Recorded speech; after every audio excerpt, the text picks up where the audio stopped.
Hey, welcome to Sheriff Propaganda. I'm Wisecraft. Today I'm with AIM 2150 and just stepped out for a minute. And I also have Haplo here. Hey, how you doing, Haplo? Good. I was going to actually just jump off and say a good book to read by Samuel Zane Baten, and that's Baten. Middle name is Zane, and it is called The New World Order. It was published in 1919, and it is a read that for right now, the one copy I've got is the Library of the University of California, Riverside, gift of Dr. Gordon Watkins. So this is a very intriguing insight because they are talking about things in this book that are, it's incredible. It's talking about the things that are happening now in future tense then. Like, this has been a pre-planned thing from a very long time ago. And there's a lot of literature out there that people really need to actually get into. It's there. And people have just been directed not to look at this stuff and blinded by the light, if you will, the false light, as I call it, to not see this stuff. But this is a good start. But anyway. Talking about? Go ahead. I'm sorry. What kind of literature are you talking about? It's a book. It's published in 1919, and it's by Samuel Zane Batten, and it's called The New World Order. Okay. And it's a guy from back in the early 1900s. Literally has a book written describing exactly what we're going through, telling everybody this is what they're planning to do and this is what's going to happen. You had better be careful. Don't give your freedoms away. And here we are. What kind of examples? Because I haven't read this. Oh, book. this is an incredible book. I mean, I can go through here. Preface. The men of today stand upon a peak in Darien. Behind lies the world they have known, with its trials and failures. Beyond lies the uncharted sea and the great unknown time. The world war represents the passing of the old order and the end of an epoch. A new day has begun. A page of new achievements is upturned. The old order passes from view. The new world is rising upon the vision. The world can never again be as it has been. The house has collapsed, and its structure is desecrated. In this period of reconstruction, it is imperative that men should know what are the defective principles of the old order that must be kept out, and what are the true principles that should be builded in as the very foundations of the house that is to be. What kind of world order do we want? What are the principles and ideals that should guide us in our plan? This guy was definitely involved. This guy definitely had a part to play in it. This book was definitely written for the elite. And here it is. I have it in PDF format. This guy was probably someone who was initiated into this cult. Yep. And like given, the secrets of what the plan was. And it's probably, like the old cults, Yep. like the Mithras cult, which was a male-dominated cult. Oh, actually, the Illuminati in itself is a male-dominated cult. Yeah, it always will be. That there are parallels between cult-like activities of modern day and cult-like activities of ancient times. Well, That there's sort of a blend of all of these old ancient, they're artifacts of ancient beliefs going all the way back to the Sumerians. oh, this is actually exactly, they actually say the Phoenicians. This is actually part of the Phoenicians' ideology. Were Canaanites. It was proven scientifically through genetic lineage that they did. Oh, yeah. That they were Canaanites, and then the Canaanites are from ancient Mesopotamian, Yep. Babylonian, and Sumerian area, That's which right. is now today Iraq, Iran, and we could call it yeah, this it's a central point of the where was the capital of Samaria. But yeah, and I have the rest of the preface here, which is what are the immediate things in our efforts and what are the ultimate ends? What are the forces and factors on which we may count for aid and inspiration? These are the questions of first importance in this hour. Yeah. This little book suggests the answers to some of these questions, but is simply the outline of a great subject. It makes no attempt to discuss the social order and the international situation in detail, or to interpret in all possible bearings the new policies and programs. It does seek to interpret some of the movements of the time, to state some of the questions that are up for a hearing, and to suggest the direction of movement in social effort. A few aspects only of the great social tasks are noted, with constant recognition, however, that these must be viewed together in their relation to the one enterprise. The question of international justice is closely related to the condition of economic life at home, in view of the fact that the settlement of the issues pending depends upon the people. And now I'm going to go on. Preface. Of the nations, it is necessary that the discussion of questions of the reconstruction be seriously undertaken by leaders of the thought in church and state. More than that, the people must have the mind to understand the questions at issue and the heart to undertake great enterprise for the kingdom of God. Some suggestions for further study of the question discussed will be found in the references appended. And I have to wonder, which God are they talking about? I think it's the one God. But it's sort of like changed and more. Well, you do realize that the Illuminati, they believe in a monotheistic system as well, yes. Right? Yeah, and I'm trying to allude to that too. Yeah, it's Lucifer. Yeah, I think that the monotheistic origins begin with our worship of the sun, and the highest God of all, the brightest shining star, which has in recent terms been identified as having qualities of Satan, the brightest light, the brightest star, or what have you. But I think that those are more modern symbolisms that we ascribe to the idea. I think that what I'm trying to say is Satanism is thrown around a little too easily. It's confusing. It's always been the scapegoat. Those people are evil. I'm reminded constantly of a song that was very popular even to this day. Please allow me to introduce myself. I'm a man of wealth and taste. If you know the rest of it, please continue. If not, basically, confusing you is the nature of my game. That's Sympathy for the Devil by the Rolling Stones. They spelled it out for us. And this entity is confusing us.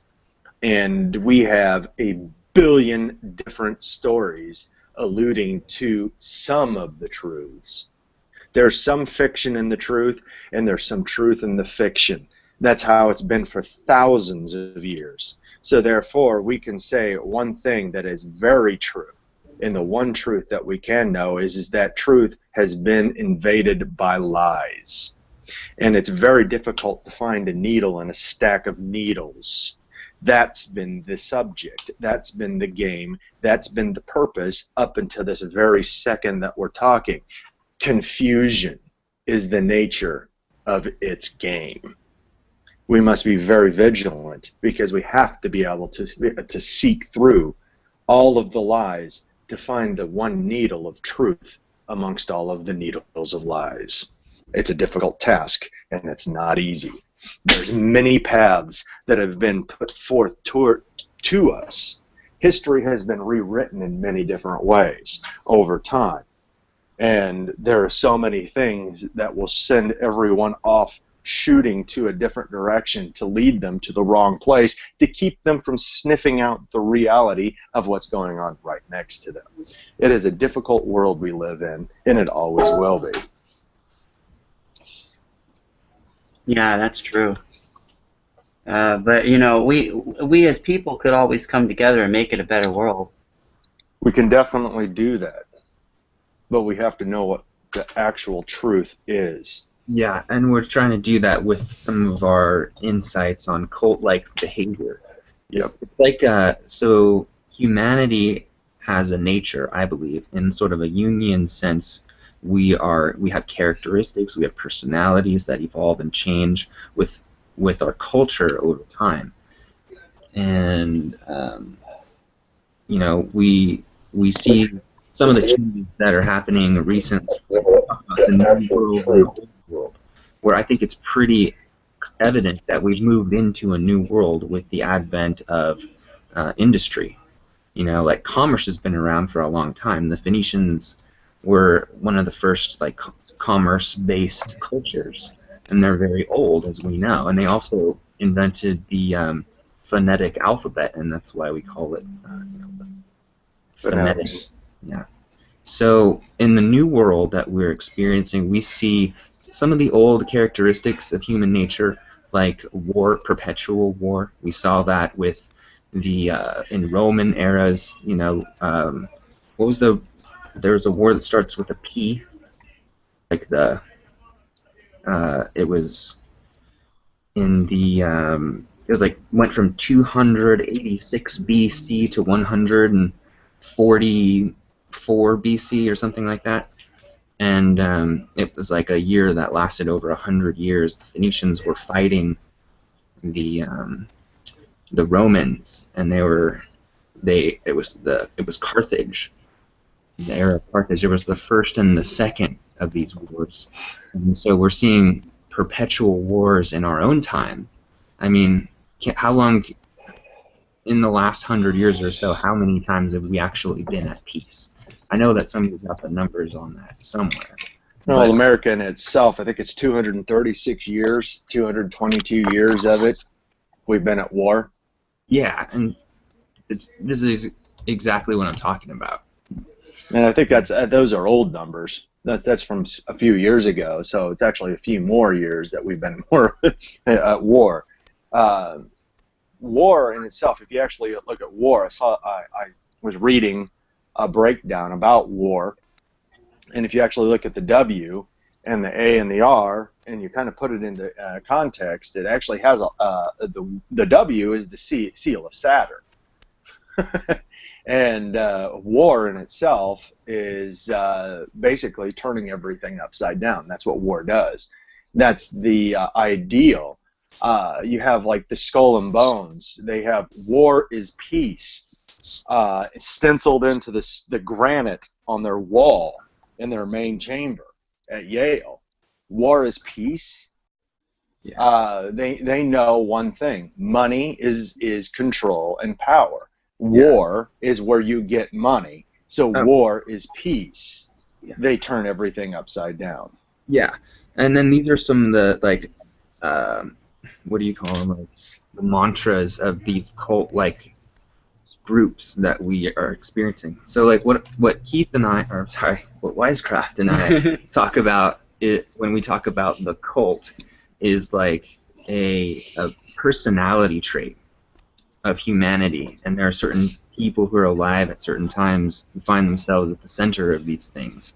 So there's the war cult, and just go to a Keisha concert or a Rihanna concert. You find the war cult. I'm talking about hip hop, though, dude. I'm talking about. But that is a cult. I know it. Part of it is to trivialize it by making it so obviously part of the mainstream. They've mainstreamed it. They've mainstreamed the cult.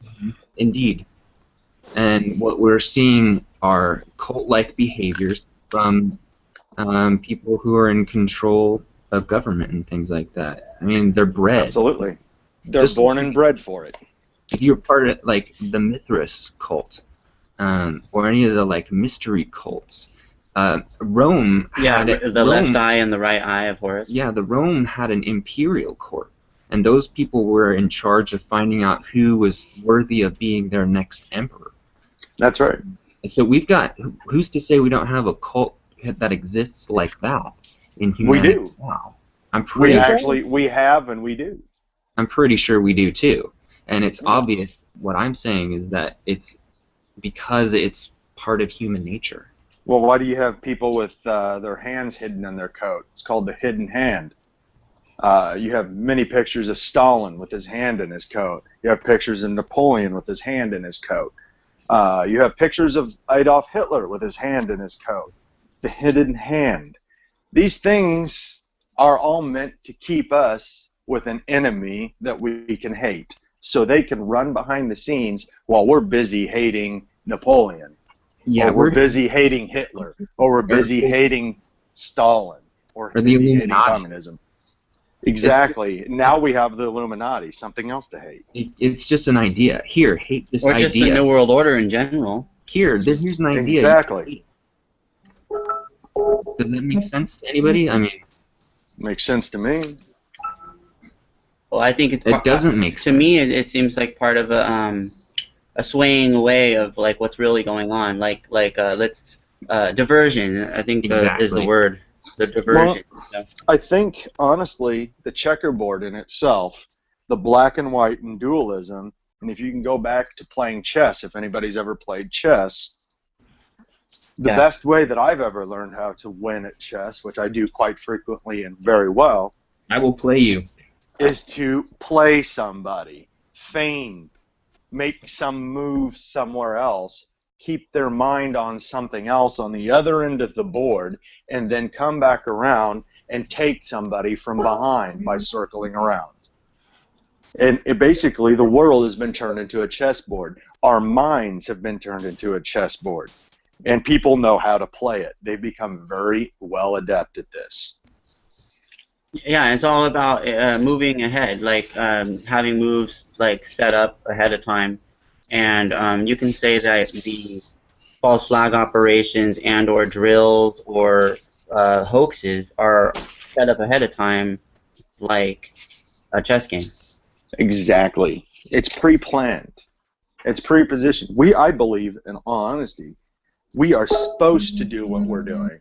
Seeing what we see with the New World Order and the Illuminati. We're supposed to see this. They're now revealing themselves because they want to be hated. They want to be drawn out because there's something else, another deception coming. Before I go, what is it? Before I go, I just want to share this final thought. Wisecraft is going to keep going, and the podcast will keep going, but I'm going to take out. Yeah, he's going to step out. But what the bigger plot, I think, is that they're trying to distract us from this belief that we can do anything about it. What the cult-like behavior is today that we see are people blindly following a cult of, whatever, the cult of the self. And it really narrows our view of things. Well, that's why you have I hate to have to say it, but I'm going to say it. Actually, I don't even hate to have to say it. The New Age movement is a worship of the self. Focus on yourself. I am God. I am God. And yeah, it's really hard to do that. But I got to bounce. Later. Have a good one, man.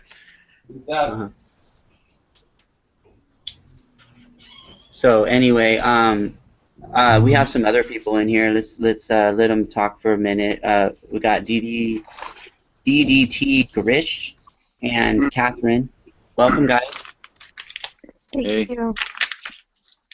Did you have anything to say? I have something that I'd be curious what you guys think. With all of the chemtrails. Bluebeam, don't you suppose that they're getting ready to show us some things in the sky that really aren't there? Yeah, and it seems like in my neighborhood they've been spraying like crazy for the past couple of days. Like really, like I mean, usually it's just a couple of streaks, you know. It was like they really set up a whole like it was just throughout the sky yesterday, for instance, and then the day before it was kind of like spreading through one region and then moved to another. And I live in Sacramento, so it's a city. So it generally when they spray over here, it's pretty obvious. But I noticed like just recently, it seemed like it was like a lot more. I would say, you know. You know, I'm over by NASA headquarters, and I see a lot of the spraying too, constant. And I've seen a lot about Project Bluebeam and done a lot of research and looking into it just on the side. And I honestly think that that's probably going to have something to do with bringing in a messiah of some sort, somebody to come save the world from some fake invasion. Right.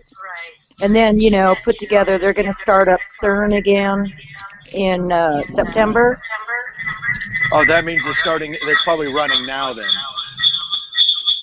They're supposed to go full bore. I don't know. What's that feedback? Is that from you?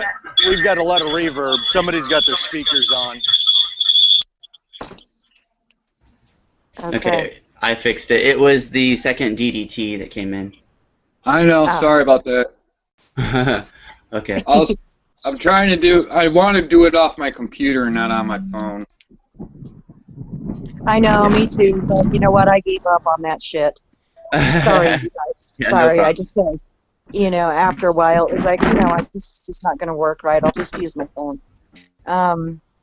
But the Project Bluebeam, CERN, September with the last blood moon, and the Pope coming to address Congress for the first time ever.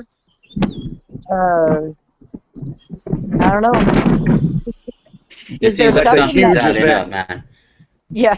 You know, with the whole Jade Helms thing coming in July, there's a lot like setting up. Like we're the only ones really seeing this stuff. You know? I know. Jade Helm is just an idea to keep people looking at one thing while something else is going on.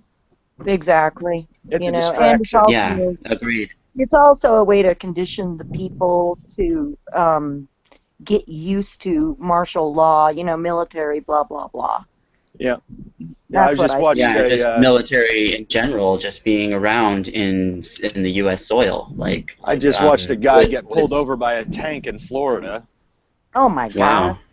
A tank? Well, in Florida? It was in Florida, they've got not exactly a tank. It's well, they already started drilling drills in Florida, right? Yeah, it's an armored personnel vehicle, and they're all over the place in Florida. And, I mean, for all purposes, I mean, it's got a giant 30-millimeter freaking gun on it. And it can take a freaking hit from a bazooka, for goodness sakes. Right. I mean, all purposes, it's a tank. Exactly. That carries soldiers around, and they're pulling people over for flipping the police off. And it's police officers, say sheriff on them, and they're driving it around. I've never seen this. It's insane. That's like China, back in the 80s. I mean, China's more free than we are now. They still have to put the bar fence on the committing suicide. Yeah. I mean, that, you know, in our country, we do not want that here. But, you know, it's here. These guys. I know, it is here, you know, and it's just, you know, when you know the truth, you just have to keep on going, right?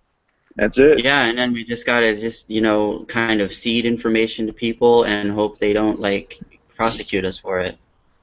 I know. I was thinking we should have at least a buddy system to keep track of each other. You know, just in case. I mean. Yeah, because once they come after us, it's like they're gonna demonize us. Well, shit, I was Right. thinking more of like about a 40-acre compound in Wyoming somewhere with a big giant fence on it with U.S. border signs on the side.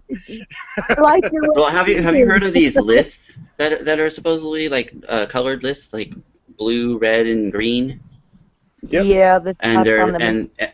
and they're supposedly coming after people on those lists? And Yeah. that's I pretty think much what the so. Jade Helm thing's set up for. I think so. Even, you know, here's my deal. I'm a disabled single grandmother with 2 preteens, and they're coming after me through social services. Yep. Saying, They're going to just try to destroy any semblance of family. exactly. I mean, I'm having to fight. The good news is I've got good people, Yeah. you know, that are backing me up, and I mean, can look write at the foreshadowing of the Giver. You know, the Giver shows like a family kind of orientation where no one's actually connected to each other. Yep. and they Families know are, that. yeah. Yeah. And I'm teaching my children what's going on in the world. I'm not raising them to be ignorant. Yep. So, And that's what they want to stop. yeah, I know. They want to stop that. If somebody wanted to go rewind and do a go back into history, what did Pol Pot do in Cambodia in the 70s? He destroyed the family. That was the first thing that had to go. Yep. The family Yep. was a no-no. So that's what they did. They killed off mothers and fathers and took the children and re-educated the children. Well, in Who were the reality, ones they've already offing killed off people. all of my family. Okay, in reality, we are it. There's only the 3 of us. And it's tough, you know, being Yeah. disabled, preteens, you know, that are very inquisitive and smart and whatever, you know, and they're out of control. But breaking down the families is how they weaken us. Yep. So literally, they've killed Yep. off most of them. Get them divorced, break them down, make them single-parent families, put in social services on them, get the state involved, educate the children by the state, and then you have children loyal to the state and not loyal to the family. Yeah, exactly. And I think that's because of cult practice. That's my own personal thing, but like, you know, it makes sense because once you And indoctrinate I'm looking at the from rice wine. it, you know, generation to generation to generation, by the 20th generation, they're not even going to know anything's wrong. They're going to be seeing it as normal, as everyday Joe, like, oh, this is common, right? So that's how it is Exactly. with this cult mentality. It's like they generationally train their offspring to carry out something like hundreds of years down the line. That's exactly it. They have got this pre-planned. This is, I mean, very well orchestrated. So how would And, the only way to battle against that is to battle against the psyche. You'd have to like it's literally basically, break their programming. we could do it. Basically, there's 2 ways of doing it. Pull a Gandhi, get enough people to go stand out and say, fine, you can beat us down and shoot us, but we're going to still stand up and say no. Or we just go join the militia. Yeah. Something. I'm going to have to go out and come back in because I lost my sound, you guys. Yeah. Okay, go ahead. Okay.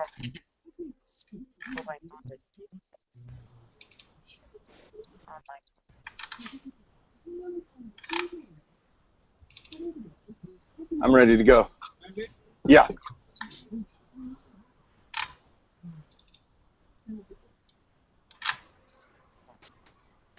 Hey, no problem, DDT. It's cool.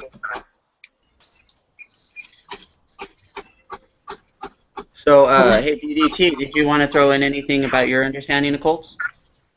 Oh, you want to hear a doozy? Go for it. I'll post the link.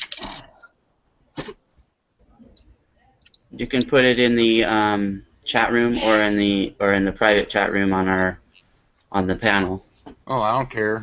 whatever, and we'll check it out. I'll do it where everybody can see it. Hey.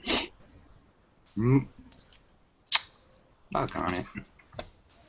One thing I'm noticing is ever since this new bill passed, or this new FCC ruling, this unconstitutional crippling,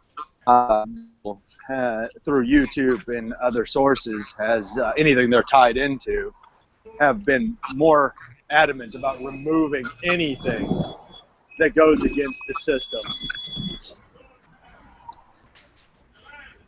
Yeah, and it seems that more and more laws are set up to take away our freedoms so we don't battle against them. Yeah, that's why I tell people to keep that Constitution. Download it, print it out, put it on your wall, get a poster, get the Bill of Rights, memorize it, and embed it in your mind and put it on your heart. Because that in itself is a very, not just a physical, but I honestly think it's a very spiritual piece of information. Our God-given rights to freedom. And if people keep that in their minds and their hearts, and the more that the kids know it, the more that the people know it, the more that freedom will stay where it's at, free.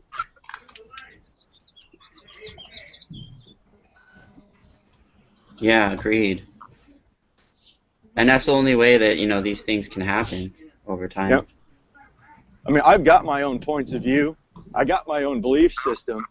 But I'm going to tell you what, I want everybody in this country to be able to have their own point of view and have their own belief system freely without interruption from the state. Sorry, leaf blower.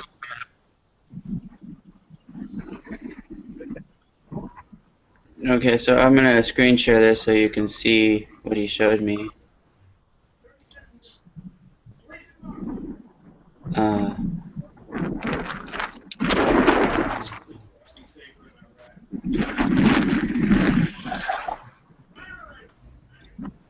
Pretty crazy story. I'll have to check it out when I get back in a second. So what are you showing us? The Harry Crosby? Yeah. Give me a summary. What is it? Well, I was searching the black sun, the symbol the Nazis stole. Absolutely, yeah. And so I just came across it. There's a video too on it too. Not many views. The guy was esoteric and stuff, so I figured you guys would be into that. Pretty crazy.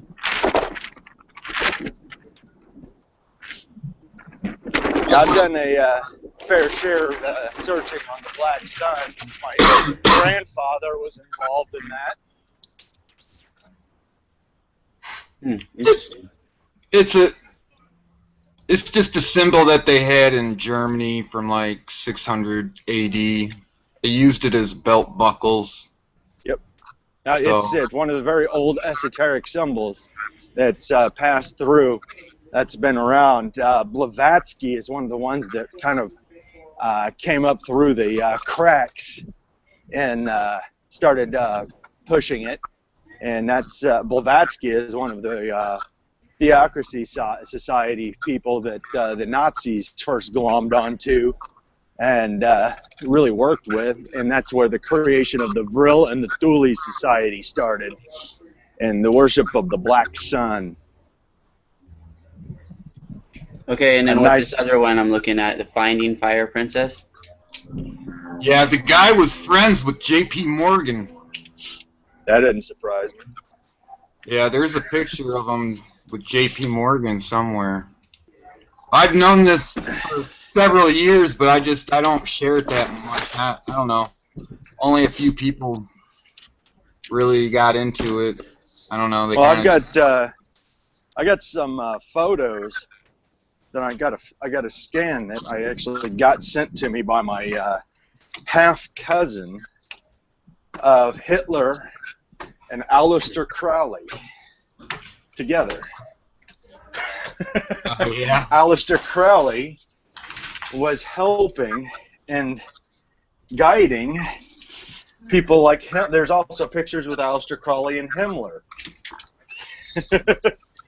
Yeah, that came from my grandfather's photos that my half cousin ended up with, and as my grandfather came over with an Operation Paperclip, ended up in the CIA, and retired out of the CIA. I didn't know that until later on in life.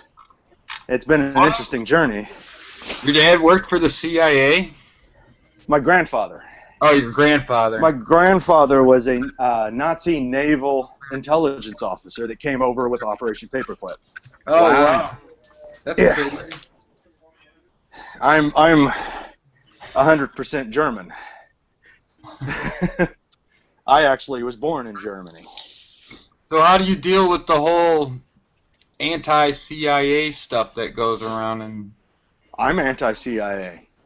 you're anti-CIA, okay. Yeah, That's one way to deal with it. My grandfather died when I was probably about 12, but I still remember he would pull me off to the side, and when he was in his little freaking Scotch whiskey benders, he'd buy Scotch whiskey by the case. VAT 49. He'd buy it by the case. He'd buy like 20 cases. And he would sit there and drink Scotch whiskey like it was going out of style. And he would tell me all kinds of crazy stuff. And I just thought the old man was a drunk crazy. That's what my mom used to tell me. And then when I was like 15 and my mom's dying, she told me that some of the things my grandfather told me weren't so crazy. I'm like, what? And I started going back in my mind and thinking, and then I start seeing stuff coming up when I'm in my early 20s. And I'm like getting online and looking at stuff, researching things, going to the library, and things started coming together. And I'm like, wait a minute, that's some of that stuff my grandfather was talking about in his drunk rantings. And I said, this is some serious stuff. This actually, I think the old man was sitting there telling me when I was a little kid because he couldn't talk to anybody else about it. And he's sitting there telling me about it, and I have memories of this stuff, and I'm going, holy shit. The old man was involved in some holy mother blanking stuff, and it's just amazing. So I have always been very anti-government. And that's one thing I remember him telling me. He says, you are a person that is strong of spirit, mind, and your will is something I have never seen. You will resist. He said, please don't do what I did. I remember he told me that at least freaking 14, 15 times in my life. Don't do what I did. And I guess, especially from my mom, I'm very anarchist. I do not like people telling me how to think, feel, or do. So do you think that your grandpa was in the Thule Society? I don't know that much. I don't know. But he did talk about being. I remember some things, such as getting information from other sources, not of this world. Technological information, whatever it was. Well, see, this is what I have come to find out. The Vril is like the inner circle, and the Thule is the outer circle. I thought it was male and female. No. The females were the channelers. But the people that controlled the Vril and the Thule were men. Okay. The females were long, blonde-haired, blue-eyed women that were the channelers, and they channeled. And they contacted the Vril. They contacted the whatever they are. I call them fallen ones or Nephilim. That they got their information from. That's what my grandfather called them from. He called. Do you know what planet or whatever they were supposedly talking to? It's not a planet. It's a completely. It's another dimension. Another dimension. Okay, that makes sense. It has nothing to do with our universe at all. It's another dimension altogether. So like it sits parallel right universe. Next. It sits right next to ours, and they literally, the other dimensional beings, interact with our dimension in an unseen way, and only a few people can see them, like my mother. So let me present this question. Things. What about the implications of CERN and it being able to pull out antimatter every 1 millionth time, smashing particles together? and antimatter would prove essentially that there is another, at least one, parallel universe, because antimatter can't came from nowhere. They already proved that a long time ago. They Right. proved My that in the point being 1920s. is if antimatter exists and that means that there's a parallel universe, could this be that parallel universe? Is what I'm trying to lead at. Yes, it is. There are beings in the other universe that have nothing but contempt for us, and they've been around for a long time, and they've been working very diligently with people that are in league with them to mislead and direct human society into one direction, and that is basically into absolute self-destruction, to kill every single last man, woman, and child on the face of the earth. So then with the lies. so on the other side, let's say on the other dimension, do they have more like higher forms of technology that we don't understand yet? From what I've been able to gather, and are they able to see into our world? They have a very sophisticated technological system in the other dimension, and what would be best described would be psychic computers. Okay. They have a very vast network going on, and I know this sounds very far-fetched, and it sounds probably completely nuts, but you know what? I'm sorry, but the more nuts the stuff I have found, the more truth I found in it than, from anything else. And truth is stranger than fiction. Exactly, and I'm going to be honest with you. My mother was able to see these things, and she was able to ward them off and knew how to do it. And when I was young, she taught me how to do it before she died. And I actually can see these things for the most part. I can see these things. I go into a place, I see people mad and angry at each other, and I see things working behind the scenes, whispering and causing confusion in the ears of people, just to bring chaos.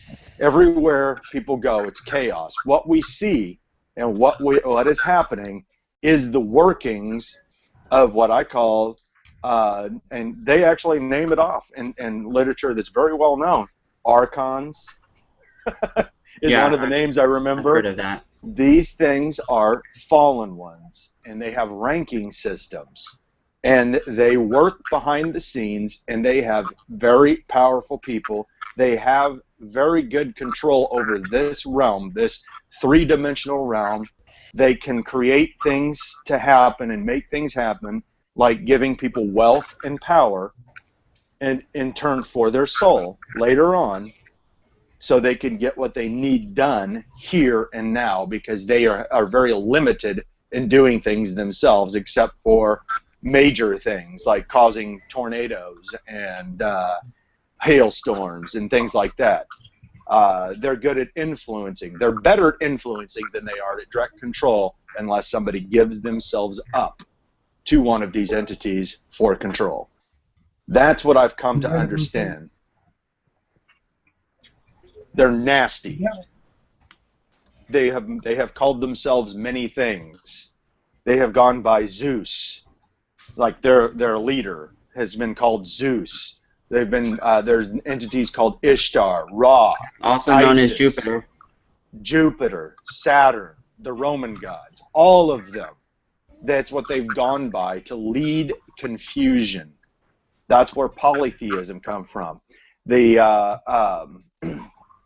Basically, you have Odin, the Norse god, the father of the gods, with one eye. All right, he has one eye, and he sees all with one eye. What is this? I mean, what's Odin's equivalent to planetary surfaces? Well, Odin is basically just another form of the same thing. It's basically from time to time they change their identity. It's it's like the song I quoted earlier. Please allow me to introduce myself. I'm a man of wealth and taste. I'm here to confuse you. That's my job. That's what he does. So why not go by as many names as you possibly can go by? I'm Zeus. I'm Odin. Yeah, but usually it's the same, like planetary reference, just different names. because of Planetary culture. reference really didn't come into big play until the Romans. Seriously, the Romans really put the planetary play into it. They had Saturnalius. They had a big feast on December 25th called Saturnalius. Yeah. And they had a tree that they nailed to the ground, which was a pine tree. They decorated it with tinsel, and they had a big giant orgy, and they gave gifts to each other. Right. That was the Feast of Saturn. Saturn, Jupiter, Mars, all of these things weren't really big in play until the Romans came along, because they had higher technology than the other civilizations. Well, what about the Greeks? The Greeks didn't have as high of a technology. Yeah, but they referred to the planetary. They referred to them, but not as much as the Romans did. Yeah, it was more mathematical, That's right. geometrical. That's exactly it. All of this literally leads into one thing: a massive entities with one leader trying to confuse and destroy us because we have something they don't have. That's basically it. I want to welcome some other people in. So we got Eric, we got I Warned You Before I Ate You, and Rose. So welcome, guys. What's up? How you doing? Hey, I don't know if you can hear me. How you doing? I can hear you. Yep, coming through loud and clear. Yeah, I don't mean to go on a little rant. Excuse me, ladies and gentlemen, but that's how I see things. It's hard to it was hard for me to accept, as I came from a nihilistic point of view. I had turned my back on anything, and I didn't believe anything. Anything went because I didn't believe in it. And I finally figured out a few things, and I realized what I had been seeing and what I've been understanding, there was some sense made to it. And there are things out there trying to destroy me. And there are things that I have that they don't, that they're jealous of. And their time is short, and they want to kill us all. And they've been around for a long time. They've been limited, so they have to use their own agents to be able to achieve their own goal. So therefore, what do we see? We see Agenda 21. The Georgia Guidestones. Let's eliminate 95% of the Earth's population. Everything points to one thing: the elimination of human lives. Everywhere you look, they want to kill people. You see it in Russia, the Soviet Union under Stalin. Millions. You see the Catholic Church in the Dark Ages. Millions. You see Yeah, it but with if you look deeper, you realize that they really want us to kill ourselves. They want us to ask them to kill us. That's what they want. They want us to destroy ourselves. So it's all a big trick. What we're seeing. They have even deceived the elite. The elite think they are going to get something. These people that are involved in this big scheme have also been lied to and bought the lie. That's the whole tragedy of this, is that those that are in power have been deceived. We're dealing with a interdimensional species that wants us dead. Okay, well, let's switch gears for a second and let's talk about modern cults. The kind that seem to take over people in using religious perspectives sometimes, not all the time. Sometimes using older parts like the ancient Egyptians or something like that, but using it today and making it mix in with like yoga practices and things like that. And the kind that, you know, like the David Koresh kind of thing, the with the Waco, the Jonestown with Jim Jones. We could talk about the Charles Manson and the family, those kind of things. Laurel Canyon and how that whole thing is all connected. So I also wanted to see Rose's perspective because I never got her live. This is like the first time I got her on. So, hey, Rose, what's your perspective on cults?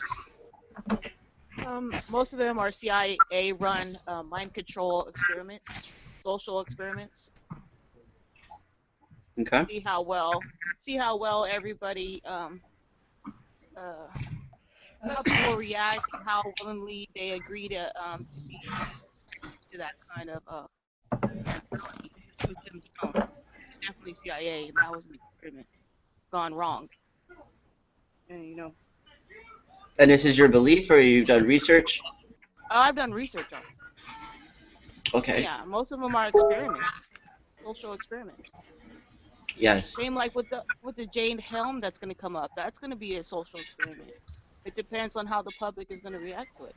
But And I'm gonna not say just with the public, I think they're also experimenting on the military itself. yeah, And the a people lot of involved in who they want to add to the military, like what they call volunteers. right. And so in an occult, you're a volunteer. You're volunteering to, subject yourself to that kind of mind control. Yeah. Victoria, put your phone down. I don't know if anybody. Catherine, your sound's wonky again. I think you're getting screwed. I was trying to use my phone and it won't give me any sound.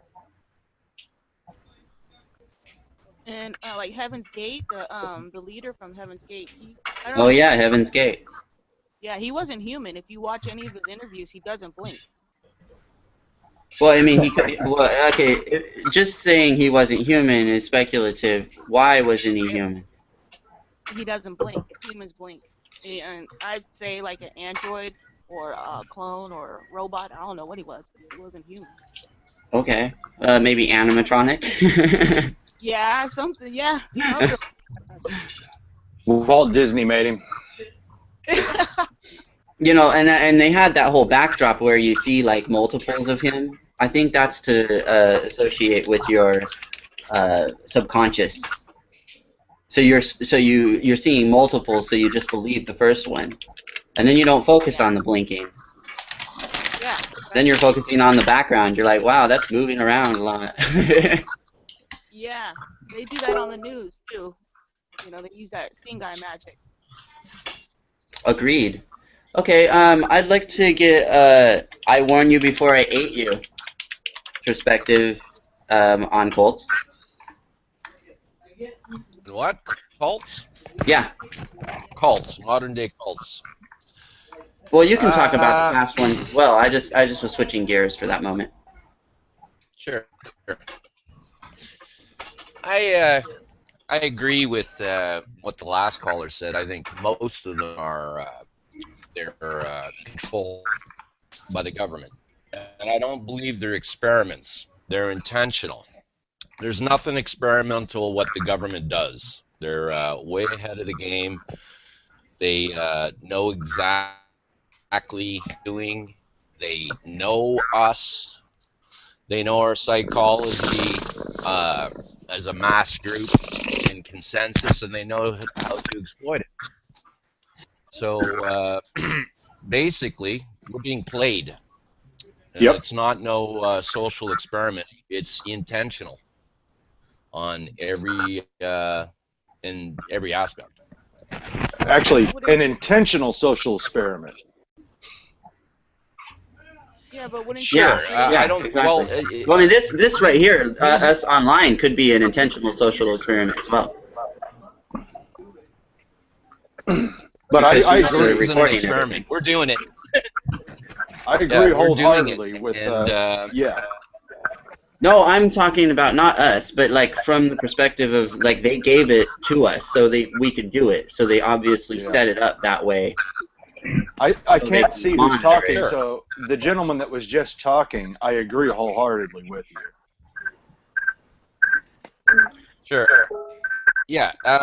It's they create the package and dump it.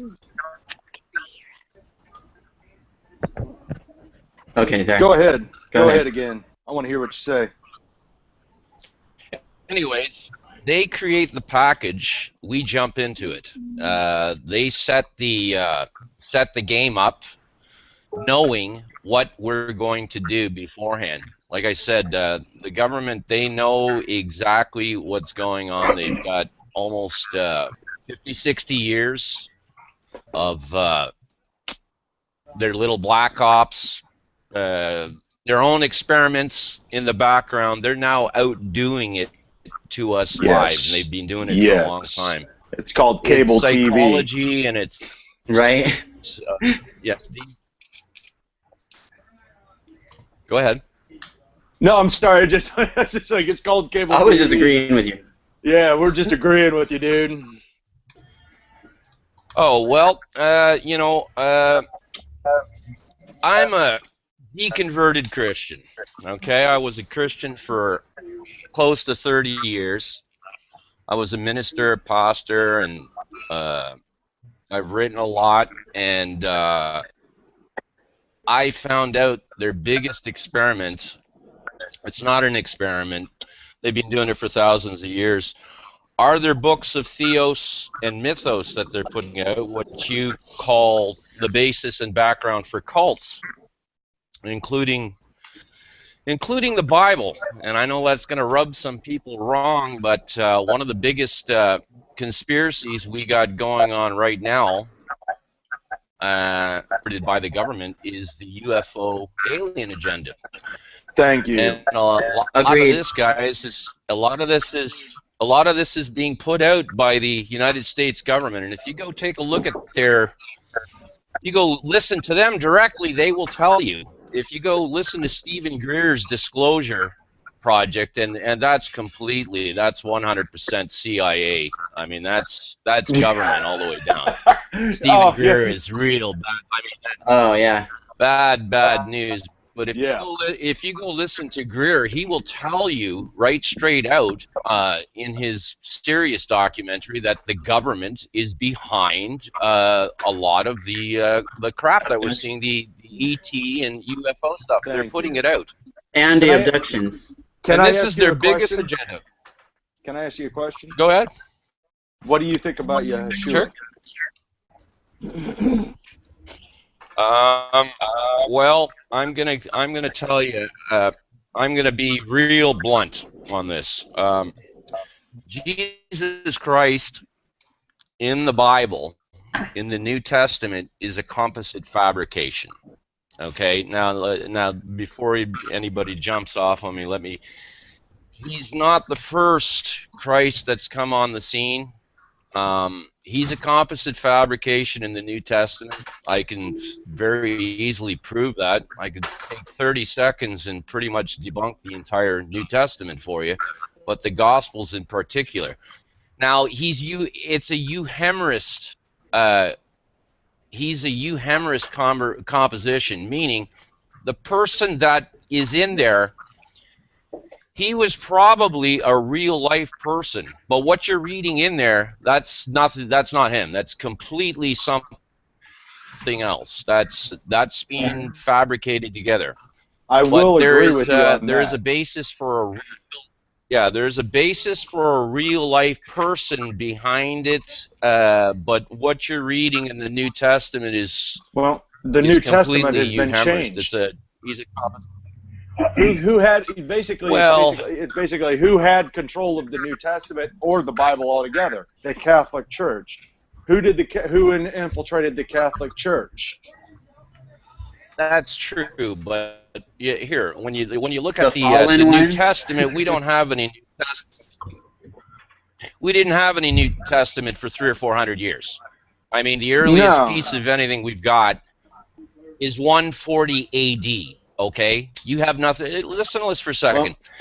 Here are the facts about your New Testament. All right, you've got 5,600 original copies in one pile. You've got over 2,000 in another called copies. Okay, 96% of everything you are reading in the New Testament was written after the 9th century. Okay? Yeah. Do you understand that? Everything I in your New do. Testament was written after the 9th century. 6% was written under the 9th century. Nothing was written. You don't have anything on paper. Nothing. The earliest we've got of anything is a scrap of paper from 140 A.D. It's called P-52. It's a piece of the Gospel of John. It's got about, I think there's only a few sentences on the scrap. But that's it. That's all we've got. So when you look at the Bible, can I interject real quick? Go ahead. All right. Yep. The one thing that I have found that makes me understand what I understand now to this day is that those that I have come across, and I will say I have come across people in a very high order that worship Lucifer, and they truly believe in what people call Jesus, but I call Yeshua, as to be the one thing that interrupted and caused them great grief. And there's all of them. When you get to a certain point, all of them will say it. They will say that this man, they say man came and screwed up the entire plan.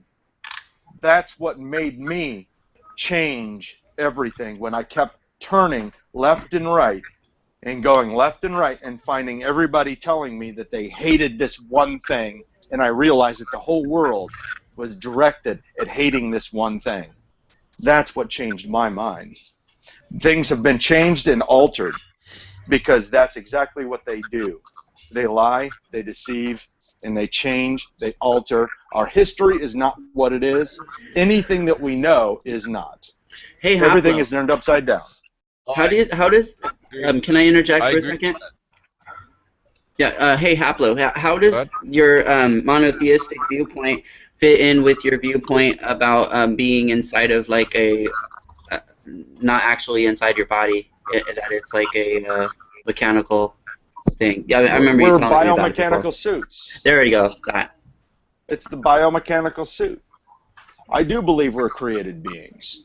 We were created. We were created for a purpose. I believe that we were hijacked by another entity.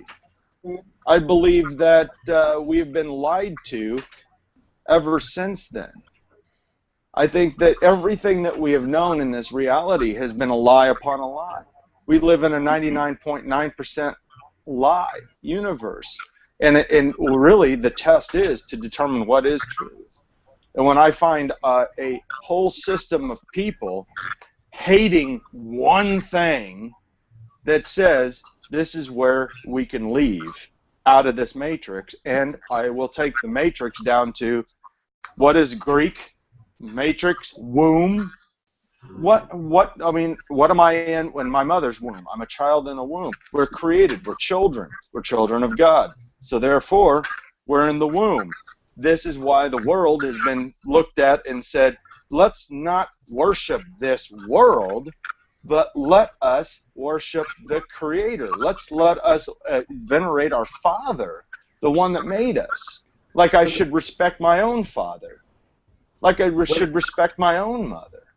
Okay, can I interject? What was the how's the connection to the numbers? Have you ever done the gematria of Yeshua, Jesus, Occult, Lucifer? You know they're all the same number. Yeah, I've seen all of that, and it's 74. Also, everything is a lie. What do you have when you have someone that wants to make themselves the created to be above the Creator?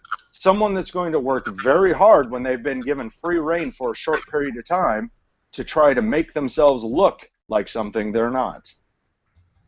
Okay, that's interesting. Thank you for your perspective. I warned you before I ate you. Go ahead and continue where you were. Sorry about that. Well, to continue. You were going to say if you look at the Bible. You said entities. You said entities, and I believe you were. I think you were insinuating demons, devils, and what have you. If you go in the Old Testament and you read it very carefully, you're going to find out that there was no such thing is the concept of a devil in the very beginning. When you look at original Judaism, the very oldest original form, I mean, they didn't have any concept of devils and demons as we knew it. I mean, if you look at the word deity and you go take a look at it, you're going to find out it means duos. It means That's right. dios. It means two. Exactly. You take it back to its root. You go in the Sanskrit, you're going to find out that it comes from the word where we get Devi and Diva from. Yes. In Hinduism, Sounds like they have duality too. deities are dual. They're male and female. Yeah, it's a duality. They broke up deities into devis and divas. Now, that's where we get. It's where we get our demon, Deity. our devil in the Old Testament. If you go look at the name of Satan, adversary in the Hebrew, in the Old Testament, you're going to find many places where God is Satan, or it's stated he is Satan himself. This changes later. Changes after the Hebrews go through Babylon and Assyria, and they pick up Zoroastrian dualism.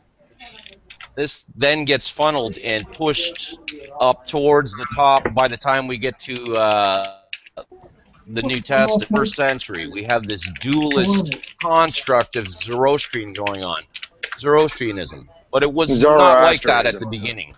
That's all, Zoroastrian. It's developed over time. So the whole system that we've got in the Bible is, when it comes to that, it's coming from an original innocent core, and then it's developed over time in doctrine. So where you've got your concept of devils and demons and angels and what have you in the New Testament. But if you go back and take it to its root, you're going to find out it was all summed in what they called God. God was the adversary. God was the what do you call it? Prosecuting mediator in heaven. He's Satan in many places. All right. That changes. So it's development over time. Well, I've got this from Isaiah, is that men may know from rising to the setting of the sun that there is no one besides me. I am the Lord. I would say Yahuwah, that's how I use, and there is no other. The one forming light and the one creating darkness, or the one forming peace and the one creating evil, causing well-being and creating calamity. I am the Lord who does all these. So basically, what I see is I've got an entity, what I call my creator, is one that creates good and evil, that is above good and evil. So therefore, yes, my creator can do these things because my creator is above that. I see that Haplo, as talking to you over and over again, you seem like more of an open-minded type of monotheist that I've come across for than more so the ones that are choosing like one thing and then like throwing out the rest. Well, I don't like to throw the baby out with the bathwater, because there is I like your fiction and perspective truth. on that. There's truth and fiction, and there's fiction and truth. I like your perspective. We have to be able to define what is truth. That's the main thing. It's ever flowing. It's always changing, because we live in an ocean of lies. We have to be able to define from a lie what is truth. And yeah, exactly. One thing for me, and my own person, is that I see that this is a dying, decaying world. And I honestly think that if there is a place for me to be able to say, I want out, I call this the womb, the matrix, that this was created as a temporary place for us, and I will not worship the womb. It would be just like me worshiping my mother's womb. It doesn't make any sense. how about a simulation, right? I mean, what's a simulation? That's what this is. It is a simulation. This is a trial run. Yeah, And but a simulation been, simulates something else, correct? we are meant for so much more, and we've been lied to so much that humanity does not even realize what we are capable of.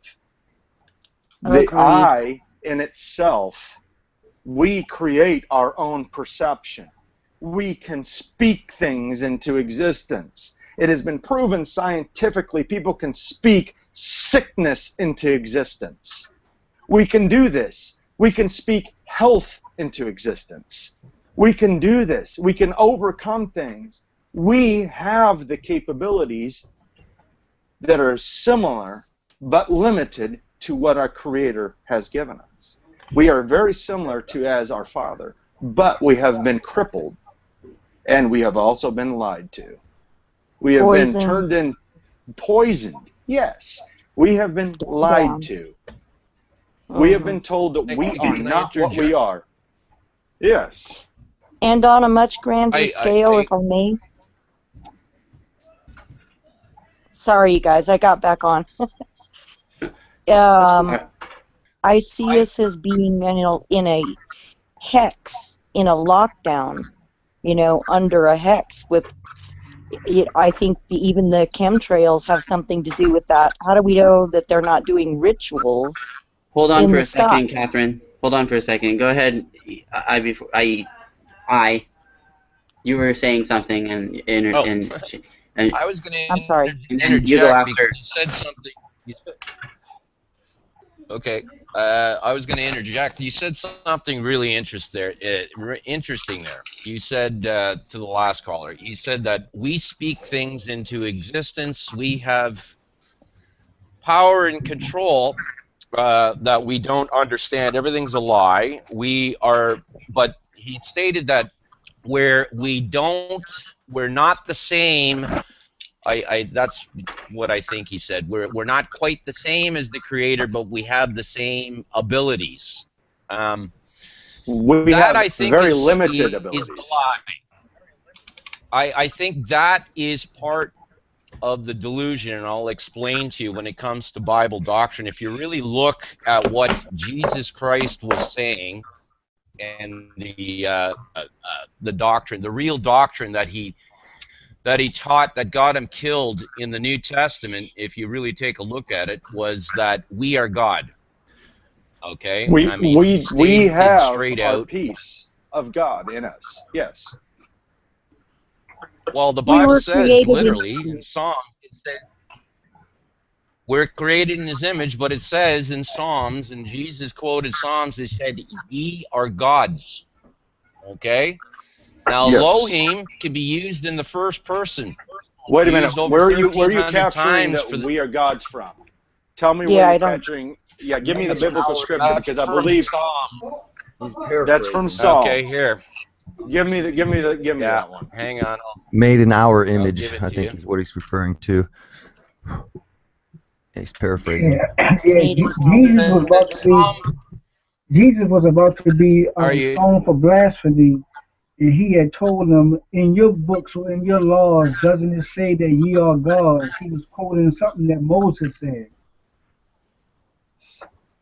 It's Psalm 82:6. You also find the exact same phrase in Isaiah 41:23.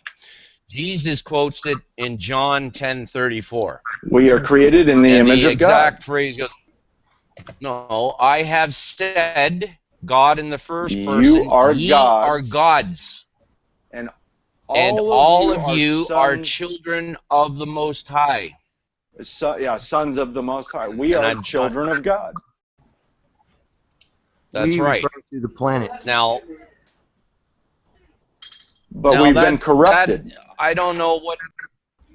I know. How have we been corrupted?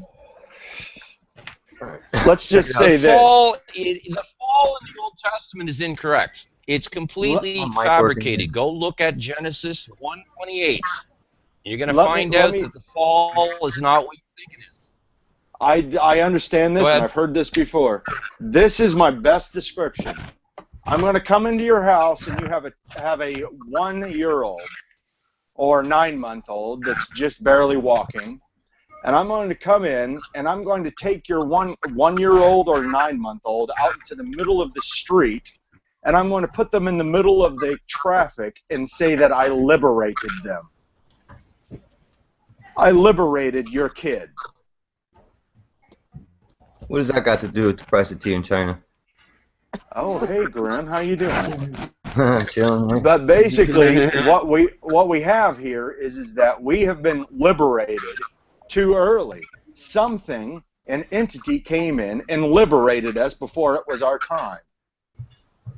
Those are assertions, right? We're gonna lay on that as an assertion. Yeah, actually, I'm gonna go ahead and go now. Hey, guys, have a good day. All right, later, man. Good to have you. Adios. We can quote verses all day. I mean. Wait, don't leave. I'm out, dude. No, I'm not involved in the cult of Grim. Cult of Grim. Hey, Grim. Who said that? Oh, it was Hapla. So let me go ahead and do your perspective on cults for us. Yeah. Well, since we were talking about cults, I thought I would jump in because I love the subject. Yeah, I figured you did. I was trying to get you in earlier. Cool, man. I've been busy with the new inventory and stuff, trying to get the stores ready. But so I was sitting here just chomping on the bit, waiting to go ahead and say this. I wanted to hear as much as I could, though, you know, from the guy.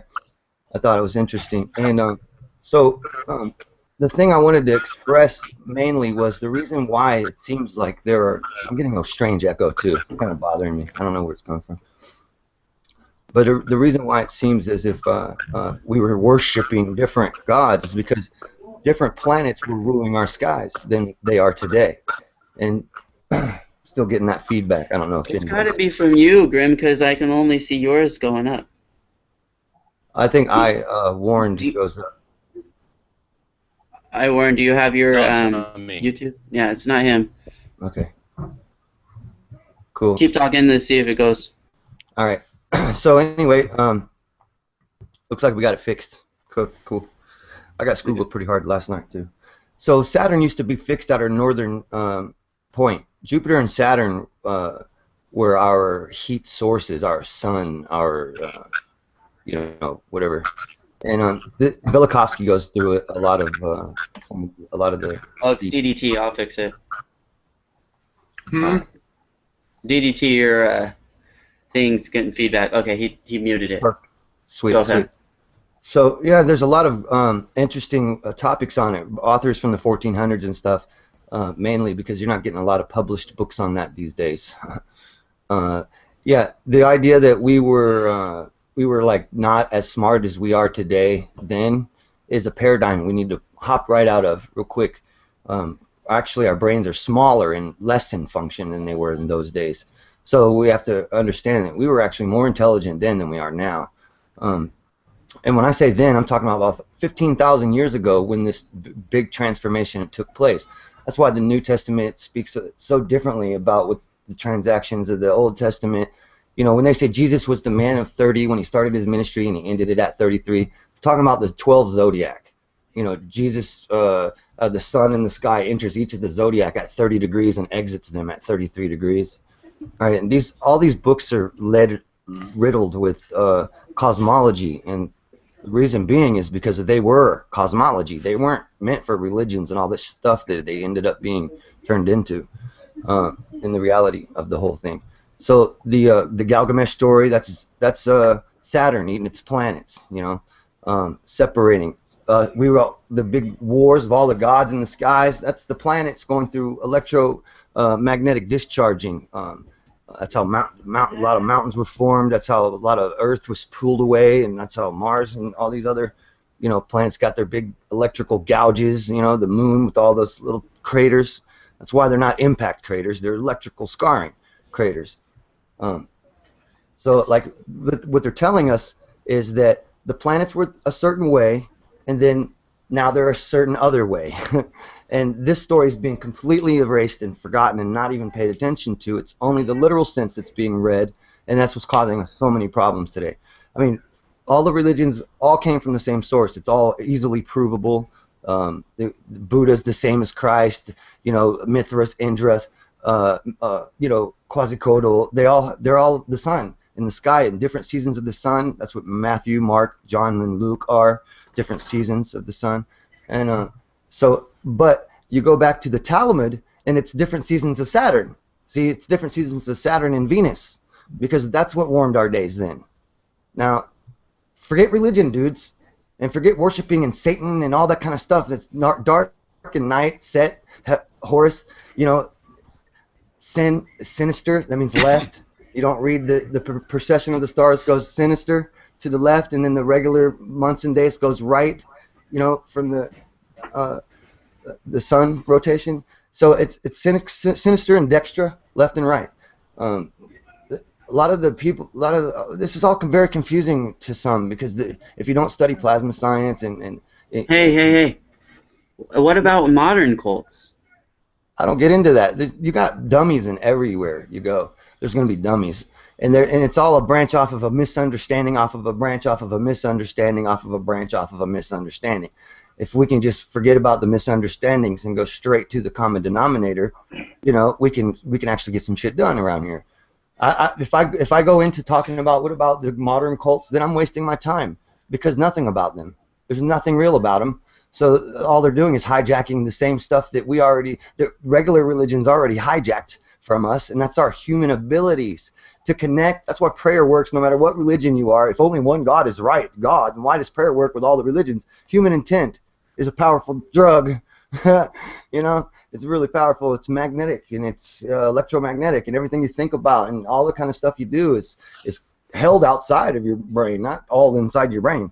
It's held outside an electromagnetic field, you know, and you can transmit thoughts and receive thoughts and all kinds of stuff. And they call it prayer, and they hijack it and say that you have to pray through one specific person and all that, and what you're or deity, and what you're doing in reality is you're stealing your own power. You're becoming the child of yourself instead of the man of yourself. You know what I'm saying? You're in a state of eternal adolescence. There's the Father is always looking at you, telling you what to do, as if you don't know how to do that yourself. If you can't appreciate goodness yourself, and you don't want those things for yourself. You see what I mean? It steals it from you. It's the idea, and it brings you to the fact that there is titleship and ownership, because, you know, Jesus, the God, he owns the planet, right? And then his son, he comes down, and now you're learning, you know, through that titleship from, you know, monarchies and shit. Watch how I explain it. And then as Jesus dies and goes away, but he's going to come back, the Pope will hold on to everything for him until he gets back. Now, ipso facto, the Pope owns everything. Right, of course, the Pope. That's true. Patriarchal, paternal, authoritarian. Vicar de Christ. It's not the Jews, it's not the Replacer. Christians, it's not anything like that. They're all the same pharaohs. The rulers are the pharaohs. They create all these different religions and have little pokey poke men stand in the front and say, I'm the Pope, I'm the this, I'm the that. And the followers, they have no fucking clue. You know, they could be owners of churches and still have no clue, because they're followers. They don't know what their leaders are doing to them. This is a magical book, and it's got a lot of magical shit in it, a lot of magical philosophy, a lot of, you know, and I call it magical because to some people they don't see the trap. They don't see the trick. They can't see all the levels and dimensions of understanding that are in there. I see those motherfuckers. It's hard to explain. And I got a bad attitude, and I have a short temper, and I'm not very patient. But if you find out that most intelligent people that they're just like me. They're not fucking patient. They are assholes. They don't want to listen to nonsense. It's like listening to nails chalkboard with nails going down it. You know, it's bad music. You don't want to hear that shit. I gotta get going, but can I make a point real quick about the cults? Yeah, go ahead. Okay, what I mean by experiment is that, like, my type of personality wouldn't fall for Jim Jones, Heaven's Gate, the Mace, you know, any of those type of things. I don't even fall for the truther community. So to me, it is an experiment, because how do I fit into that? There's a lot of people that wouldn't fall for that. So We're if in the they same know us place. so well, then how? Yeah, What? we're in the same place. We're not following. We're not doing. We're just researching. And coming up with I, our I best. think all of us in here are like that, really, because we're not. I mean, I picked up all you people from different podcasts that you're like on the side of, in a sense, and we're all kind of audience members coming in to communicate with each other, Yeah. to create, our own understanding of what's going on in the real situation, to actually talk to people that exist, not like prostitutes on the TV. That's right. And Trying I to know tell it. everybody here. I mean, they might not know me, but I know everybody here. And yeah, I've been on everybody's stuff. And if you haven't seen me there arguing with you or messing with you, it's because you're not a follower or a dumbass. Hey, Because I'm very verbal. Hey, I wanted to add something that I was saying about the copying, because if you look at the story of Joseph and his brothers, it's the same story of Jesus and his disciples. Judah got portrayed him for 20 pieces or 30 pieces, and then Judas did 20 pieces or whatever like that. The same stories. Yeah. Yeah. You know, And it's all so rational. yeah, and then on top of that, his 7 last words. Eli, Eli, forgive us for they know not what they do, or why have you forsaken me? That come out of the Psalms 51, Psalms 50 or 51. So it's like they just did a whole lot of rewrites and make it seem like it's prophecy when it's really not. There you go. There's lots of different methods that with what's going on. The first method was just to hide the fact that the plant. You know how? Let me go back a second. You know how a lot of artwork of the heavens, when you see a lot of heads. This is what I saw. The first thing I started seeing was the heads and their positioning. The heads are the planets. It was so easy to figure out once I started thinking about the heads, maybe the gods being the planets. I started looking at the old ancient artwork, and the heads are the planets. Now nobody's really talking about this yet, but maybe I should do a video about it, because the Thunderbolts project is discovering all kinds. They have a lot of really intellectual scientists and astrologers and mathematicians and stuff, and they're unraveling the standard model of what we thought the universe was, and they're adding the ether to the equation. It was left out through all of Einstein's linear field equations and all the bullshit with the Rick equation and I mean, are you guys familiar with any of this? Yeah, totally. I've done research on it, and you're like, kind of filling in blanks. Well, E does not equal mc squared, so because they left ether out of the equation. Gravity is far too weak a force to be holding all the planets together and keeping our spin and all that kind of stuff. Electricity is the driving force, and we're adding this now to the equation. I say we, but I mean, because I am promoting them, but I'm not the guy standing up there doing all the math, and I'm not that smart, But I can feel what they're saying, and I can read, and I am smart enough to do some of the math. I mean, I'm just not a mathematician. But I surround myself with mathematicians. I had one on my show last night. I had, what I mean? I keep it. You know what I'm trying to say? I try to keep my ideas balanced, because I could go crazy with thought. I'm a pretty smart motherfucker. I go wild with the imagination, but I want to keep somebody there to keep. Is that real? Is this the real thing? Can you do the math on this for me? Can we work together? Yeah, that's how I am too. I like deal with a lot of numbers. I find codes with those, and that has to do with math as well. And yeah, only a dummy's breaking down things. Himself. Yeah, because I know better than to try to do anything just by myself. I know that I can push the observation one way or another, with my thoughts. So I try to bring other people in on it. And affirmation is a great thing to have. I get a lot of affirmation with a lot of crazy ideas. So it makes, these aren't so crazy of ideas. The people that talk like we talk, and they don't get published. But now there's this way to get yourself published. I found a way to get myself published, create space. If you guys want to check that out too, and you can earn your own royalties, write your own book. People can actually purchase your book, and these people will make a hard copy of your book for you. It's pretty cool stuff. I learned it last night too. So, yeah, All right, I think everyone, take care. Thank you for having me on. Thank you. Rose. All right, thanks. Take it easy, Rose. Peace. Thanks. Bye. And what about the star of Bethlehem? Wasn't that like Jupiter and Venus coming together or something like that? That's Sirius. Yeah. Star of Bethlehem, So- star in the east is Sirius. Yeah, I didn't know what you're talking about, the Star of Bethlehem, but we're talking when you're talking about Venus coming together. That would be Venus and Mars. You talking over about the Saturn. star that they followed to find Jesus Yeah. in the story? But wasn't there something else to it though? That star is supposedly only existed at that time, so that would represent essentially Nibiru. See what we're saying right now? If you can hear what I'm saying, Guys? It was a planet, right? Go ahead. Yeah, a planet, exactly. Agreed. Right. Here it was. I'm telling Guys. you, Jupiter and Saturn were in the very close to Earth. Okay, I warn you before you go ahead. Yeah. I warn you. The star in the east has. Yeah, the star in the east has always been, always is, and still is today. The star Sirius. Star Sirius rises in the east. Always has. What the last gentleman was talking about, he's correct. This all starts from astros. What's that? But the star wasn't red. It's not red.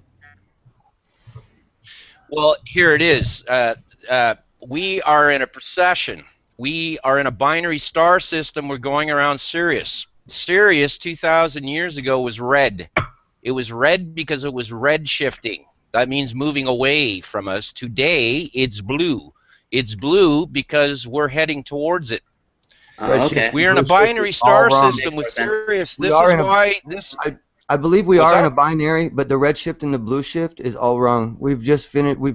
This is new science. I'm not in old science.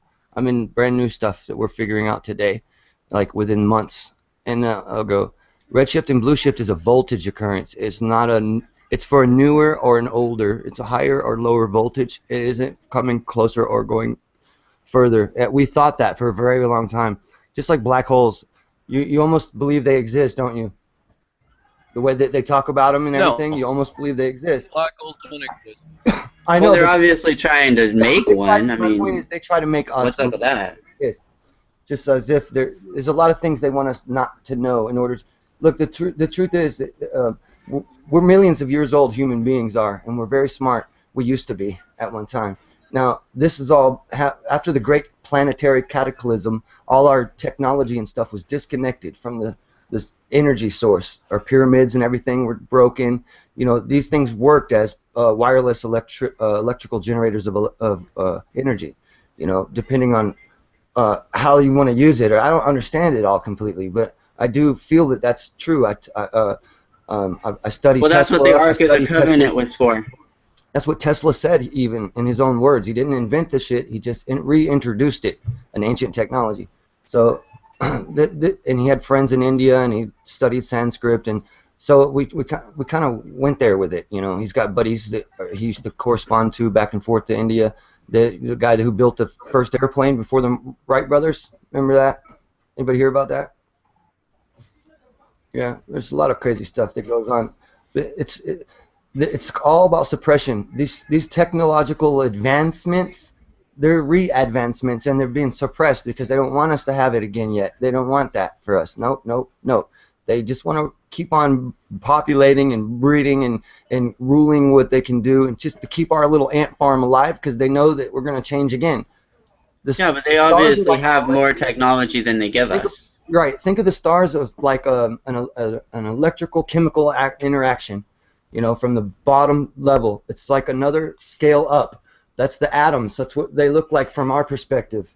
Imagine the sun and the stars and the planets are all atoms. It's like molecules. The nuclei, the protons, electrons, everything interacting, and something is fluid happening up there, like.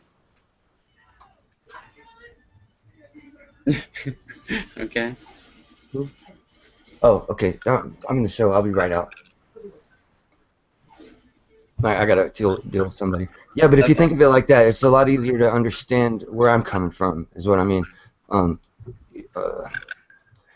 It's a fractal, as above, so below. I don't deny that the words in the Bible and the words in the Torah, the words in the Quran. I know what these words are. Well, Quran is another story altogether. That was a major trick to create the sword of the Jesuits. That's what the Muslims are, the sword of the Jesuits. The Quran is full of Catholic doctrine, so I'll skip that for now. But yeah, to know where I'm coming from, I'm looking at it as a scientific nature and a molecular nature and a cosmology aspect, you know, and it really does help to understand. And don't get me wrong, I'm not saying that magic doesn't work. I'm saying they hijacked the magic from us, you know. I got to take care of something real quick. If you guys want to comment, I have a speaker on. I can hear you. Okay. Well, yeah, it sounds like your perspective is very factual based and needs to have like experiments to be set up in order to replay it. Well, my problem with that whole formation is there has to be an observer, and the observer supposedly with quantum mechanics, it actually changes the outcome based on the observation. So if there's no observer, then there's no outcome. And agreed, but also in the same vein. Oh, go ahead. Go ahead. Oh, so, sorry, I was going to say in the same vein, point of reference is also needed for the observer. And we have no point of reference in time now from what was then, and the observers are gone. So we're trying to figure this out. The reason why I say that is like the last caller was saying, he was talking about astrotheological basis for everything that we have. When you take that back to its roots, you're going to find out this is tied to this binary system, and where all this, well, this cataclysm came with the planets. It came when it happened about 12,000 years ago when we came in perihelion with Sirius. And when you have a pile of planets and stars converging in one place, you're going to have the stories that we have in mythology like we do, like the planet Saturn flaring into a sun. So this is where it's coming from. And over time, because there's no point reference. Well, there is. We do. What's that? We do. That's what I'm talking about. We are studying that right now. We have lots of reference. They've been suppressed and hidden and called other things. Now we can see them for what they are. Certain figures and shapes that we see all over the world, prehistoric times, written in the caves and stuff. These are plasma discharges. We've duplicated these symbols in the laboratory with plasma discharges. This is what I'm talking about. And now we're understanding a lot more about what we were seeing in the skies. They were planet formations, and they were giving us the planet formations. The writings are actually there. They're just called other things. For some reason, it needed to be hidden because there must have been a campaign to destroy all of the smart people who knew anything about it or something. Because that's why there's like whole civilizations of people who never have a written language. But they had one before, but they don't have one now. And I think it was to hide the fact that they were holding on to the knowledge. They didn't want to be slain by whoever was coming around to the campaign and saying, yeah, do you know anything about the past? You know, gotta kill all the adults. So they told stories through verbal dancing and all this other stuff, changed their languages, and they, you know, to hide this information. So we got to be more out of the paradigm, bring ourselves out of the thoughts that these guys were dumb back then, and then now we're smarter. Because I think that's where we're making our biggest mistakes. I don't think it's the case that we're dumb and they're smarter. I think really it's what it is. It's time. Time. There's no point reference in time anymore for those events which were viewed and experienced. That's obvious because they wrote these things. They drew them on petroglyphs all around the world, the exact same archetypes. So I don't know. When it gets into a conspiracy of whether they're hiding it or something, that's I don't think it's really a conspiracy. I think it's exactly what it is. We're trying to figure out what. We're trying to pick up the pieces from the past and put it together, and No, it's they're because of hiding the it, dude. space of They're hiding time. it. That's what do you think the Crusades were? What do you What think? are they hiding? They're hiding our true antiquity so that we What do don't you know think? that all religions are fake, that they brought up all religions so they could rule us with them. Oh, no. They're hiding the fact that they're the pharaohs, agree with they're that. not the Jews, they're not the Christians, they're not the anything, but they're acting as if they are them. They're creating all these nefarious I agree programs, with you and 100%. they're slaughtering us by the millions daily and pretending like that this event is going to happen sometime in the future. So we all look forward to this event of us happening in the future, when in fact it's happening daily right here. We don't keep our eye on that. We always worry about this proverbial future. Yeah. So there's all kinds of little tricks that are manipulated methodologies they use to keep us entrapped in paradigms that don't exist. And I'm working on all of those angles, trying to make sure people can understand how to empower themselves with holistic nature, how to empower yourself with colloidal silver, how to destroy cancers, how to kill all that kind of bloodborne pathogens, all the stuff that you normally would have to worry about in a regular, normal environment, eating regular, normal food. It's not normal food, you know. So you change your diet, you change the process of the way you and take your vitamins and stuff, you know, because you don't. There's certain ways you do stuff that doesn't even work if you don't do it right. If you're eating gluten, you can't even process vitamins and shit.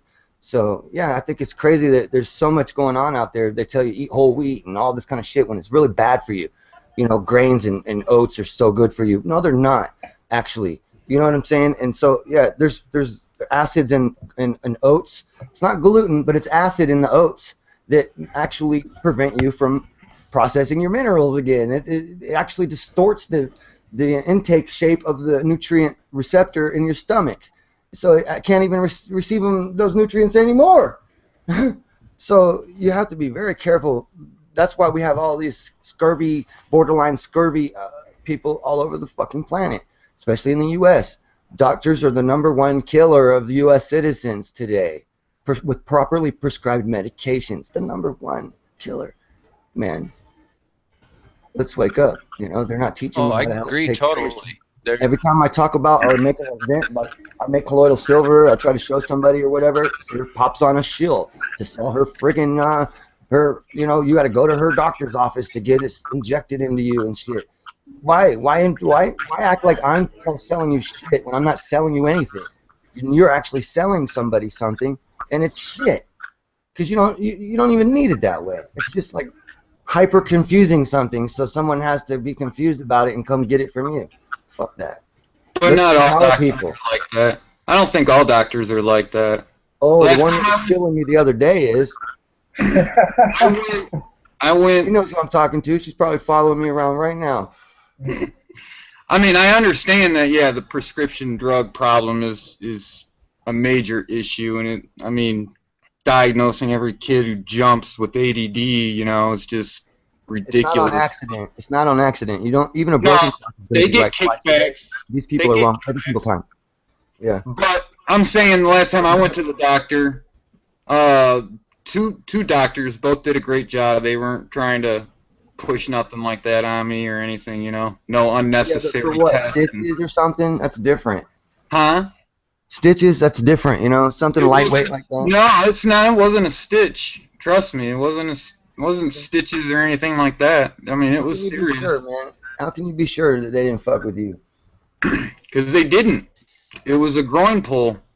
They didn't try to go give me some prostate cancer. That's an injury, that's a lightweight injury, man. That I'm talking about when you're a kid and like your parents may be abusive to you, so you go see a psychiatrist and they put you on meds. Yeah, that's what I'm saying. Your problem isn't something external, right? But that's my point. Like this is the epidemic, dude. I mean, this is every child in the U.S. goes through this. They all have to get scanned through school. And teachers, if a kid is too smart and wants to answer every question, he's got a behavioral problem. This is not real school. This is behavioral modification. And what they're doing is they're giving you frontal lobotomies with your chemicals. They're giving you chemical lobotomies I said the bottle in front of me, not a frontal lobotomy. You know, and that's what they're doing to every kid. No, I understand. I know I've seen you around a long time. I don't know. Have you seen me around a lot? I used to have my own channel, then it got shut down, and then. Yeah, I see your avatar every once in a while popping up, little decent comments and shit here and there. But no, I agree. It's an issue. And there's videos out there that psychiatrists say, yeah, we have no real science behind any of it. That's exactly right. There is no real science behind any of it. It's an agenda to, drug and medicate the children, because drug-induced medicated children become drug-induced medicated adults. Mm-hmm. Yeah, and that's what we see these days is a lot of those around, and then they come to my dispensary to be healed. Yeah, but that's their lightest weight drug they do. If they're on weed, they might be leaving that other shit alone finally. Well, that's what happens. Like, to tell you the truth, that's exactly what happens. They end up like stopping their other medication and then doing the cannabis for their ailments, and they seem a lot happier. I mean, that's my own perspective on it. You're damn right. I mean, look, man, it's even from a social point of view, it's more comfortable to sit around and smoke weed with people than to sit around and drink with them for me.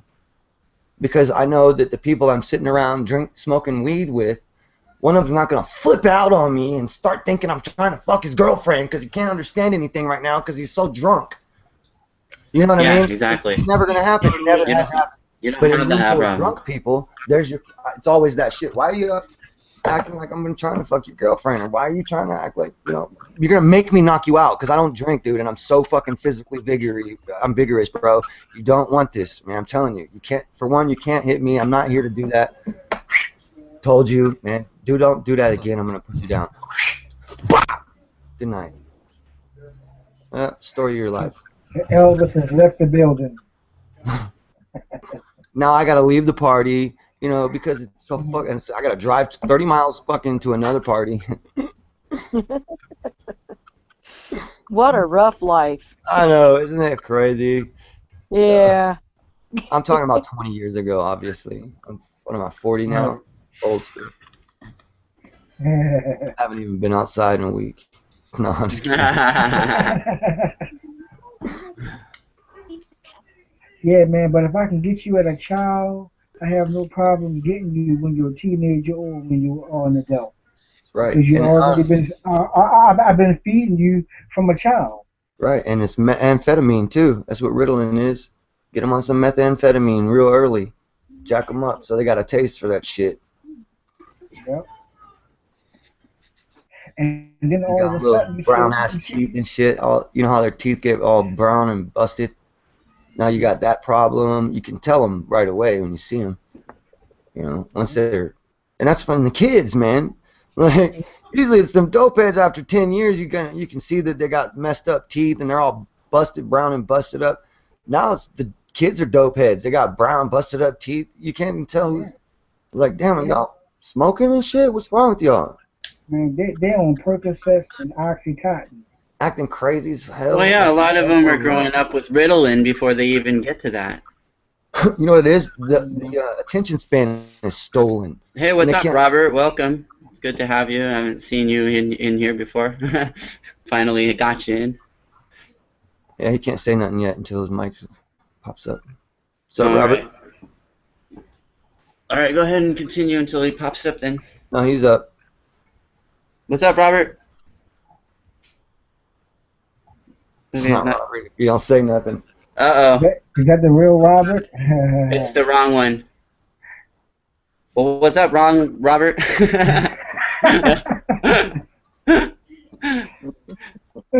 That's funny. All right, anyway, go ahead and continue then. Yeah, I'm checking something out. What was I talking about? Robert. You were talking about how people teeth. They were the kids. Yeah. Oh, I said Ritalin. Robert, I'm sorry, I was checking the thing. It's him. Something's wrong with it. Oh, he's Do we just having need a problems? topic change? Yeah. We need a topic change. No, I was just talking about brown teeth. I mean, that's not who loves that topic. I mean, Yeah, we there you can go. talk about. No, I was trying to bring it into like how kids are indoctrinated into having pills at early ages, like by like formulation of Ritalin, and then eventually they upgrade once they get older. It's like, oh, what do we do with this kid? Let's give them this, let's give them that, and then eventually they're going to the doctor and getting it on their own. They're not, their parents aren't connected to it anymore. Well, yeah, another thing is once the psychiatrist gets them in the room alone, they sit there and work on them kids, make them think that they need that shit. If without it, you know, there would be problems, and they really do a fine job of brainwashing the kids into believing that they need them. And then, no, it's okay, because yeah, and lots of people do it, and they say really weird shit, the kind of shit that a dope pusher would say. You know, I've heard it firsthand, you know, so I know. And then they got these rappers out here pushing Molly's and syrup and all these E-pills and A-pills. So, you know, what the fuck the kids gonna do, man? The shit is everywhere. I mean, I would actually prefer you did some MDMA than any of that other stuff, because you can get that from sassafras, Right. whatever you call it. Where I live at in Baltimore, Maryland, like my brothers, they don't smoke weed no more, but they smoke some shit called K or Scooby-Doo. You know, some fake-ass weed. Yeah, they shouldn't ever smoke anything, man, unless it's weed. Some fucking potpourri. That's what that shit look like. Yeah, I don't know what's going on with the kids. Why you want to smoke that shit and then, you know, it don't even make sense. Smoking potpourri, yo. It's synthetic drugs. It's yeah, potpourri, yo. It's at the gas station for $2. It's easy to afford, and it's like one real hard hit. It's like hitting some love boat for the first time. So it's like it fucks you up. Nobody needs that to be that fucked up. You see what they're giving you for free? Bath salts and all kind of shit that fucks you up so hard that where are you? You don't want to be there. Who wants to be that fucked up, man? Nobody. No, exactly. It is, and people like at that mode, they don't even know, you know, what they're doing in their lives anymore. They're just stuck in this formulation. Damn right. Yeah, it's more. I get more of a high off of learning and shit. So. I think that associates with the cult following as well. Like, to bring it back to the cult talk, it seems that if you indoctrinate a person with drugs, they can be more susceptible to going towards a cult. What? Yeah. That's what happens in the industry. They surround you with drugs, alcohol, and a whole bunch of other shit to get you to do the homosexual rituals. Well, anyway. Look, I've taken all kinds of drugs, and I never wanted to do nobody's homosexual rituals with nobody. It ain't about that. You're already a homosexual if you're doing homosexual rituals. Yeah, agreed. It don't matter. The drug just enlightens whatever you are inside. It don't make you a different thing. Right, but you get what I'm saying, though. They put that shit out there for you. It's all on the table, whatever you want. It's just you. If you're okay with it, then you're gonna be okay with it on some certain level. That's it. Yeah, you know, if you ain't okay with it, then it doesn't matter how fucked up you get. You're like, whoa, chopping you off, dog. What's up? Whoa. I got a knife in my hand trying to chop off penises. Don't get them near me. You know what I'm saying? Yeah, that's weird, man. I mean, for somebody to blame that on that, that's like somebody saying, well, yeah, you know, That's what Ja Rule did. I'm sorry, honey. I fucked those men because I thought they were you. I was so drunk. Yeah, right, bitch. Get out of my house. You know what I mean? Nobody wants to hear that type of jack. Because Ja Rule, you know that you with your designer dresser, your dress designer, and you know y'all both took the E-pills together. You know that it's only y'all two in the bedroom. So you can't really say that it was a pill that made me do it. That's what he said.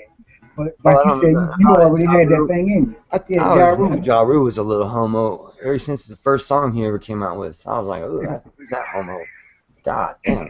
Like somebody's son or something, they let him in or something. Because what was he talking about, man? I'm a goofy son of a bitch. You know what I'm saying. Remember that? Yeah, you said right. That nobody still listened to it. It was only some random ass girls or some boys or something that nobody real was Right. listening. He did have one good song about New York, but that was it. None of them songs is theirs. You know that. Right. Yeah. None of this stuff is theirs. Yeah, most people act like they're on there writing those songs and shit, man. They'll tell you they're writing them like a motherfucker too. They be writing songs, but their songs don't get played, unless they learn how to write the wrong way, the way that they're supposed to write to disrupt the community and shake shit wrongly, If That's they right. start talking like how Tupac was trying to say shit in the You end get there, killed. you ain't doing right. Oh, white and Yeah. black get along? Oh shit, no, wait. Too They many gonna people kill going your too career quick to quick. like him. Oh yeah, Right. no, I want that. They want black and white separated, not all that. They want you to understand that there's a reason why you need to hate people and shit. They don't want you. You know what the hottest song of the year was? Bobby Smurda. I just caught a body a week ago. See Really? what I mean? Why? Yeah. Why would that be the hottest song? Shit. Let's be real to our women. And that was the hottest song. Right. You know what I'm saying? Got to keep your head up. Sony bailed him out for $2 million, right around the same time with the interview thing. Yeah, Bobby Shmurda got locked up, and Sony used that money to bail him out. This shit is connected, man. Yeah, agreed. 300 milliliters of water. As I do the research, I find that a lot of things are connected to a lot of things, and it seems that some of them sway you different directions, and some of them send you towards what they call the rabbit hole. So deep that you just end up in circles. You have to come out and look around every once in a while. You can't get stuck in that, and sometimes that happens to me. I mean, it's a matter of getting. There's a rabbit hole, but then there's angles and prisms. Angles and prisms are there on There's purpose. always angles and prisms because angles and prisms exist everywhere, man. That's like geometry. Geometry is angles and prisms. Intentionally to distract you. Angles and prisms. Oh, I agree, but you have to see them for what they are in order to not get distracted. Yeah, I'm with you. The same way you got angels and prisons. You got angles and prisms and angels and prisons. Same fucking word. That's interesting. Well, yeah, angles of the sun are the angels, and that's why it's mispronounced intentionally. Angels, yeah. Yeah, that's interesting. Thanks for sharing that. Degrees on a circle. Yeah, and I'm an artist. I do a lot of art like that. I use geometry and measurement, numbers. In order to get sacred scales, you have to use basically 30-60-90 or 20-40-60, or you could do the mystical 22.5 and go around and erase the other sides. Creating basically that's the sun, the 10-pointed sun, and then you take off 5 of them, and that's how you get the pentagram. So everything's geometrically designed. It's just they use the geometric designs against us. They take those mystical representation of sigils and they put them on these geometric shapes, and then they put those out there in the world on say Carl's Jr. or McDonald's, shit you go to every day because you're so indoctrinated with the commercials of go eat here, go eat here. The symbols do a specific thing to your brain. We react to symbols faster than words and other things. We see a picture in pictures, and we understand things in pictures. So when they flash you, these symbols, they're already tried and true as psychological attention snappers. They make you look, they make you think, and they make you feel a certain way towards them, just by looking at the symbol itself. So when you do that, you have an affinity towards it. You want it, you like it. Your brain automatically does this. It's like when you see the opposite sex, and you naturally want to go and touch her and see her and talk to her. Well, it's true. It's true because your brain. Not if she's ugly. Those curves. If she's ugly and I'm shallow, then I'm not going to be doing that. But that's not the curves I'm talking about. Then the curves that are in your mind. There's judgments involved with that. And I'm talking about like metaphorically, as if like it's as like, you know, not the same geometrical. I would agree with you on a primal level, yes. But that's what I mean, a primal level, that those symbols affect you on a primal level before your language, before totally anything. agree with you there. Look at your cigarette pack. And Look at your cigarette pack. There's a key. There's probably a crown or something on it. Yeah, probably with the unicorn and the lion. There always is, even Yep. if it's upside down. Yep. They'll pretend it's the bird's feathers, you know. Look. Well, even that's a symbol right there. Of course it is. That's the sun symbol. Look, it looks like a pyramid upside down, like an Aztec pyramid with the sun on top. Yeah, totally. But I mean, they made a symbol out of the law, right? What?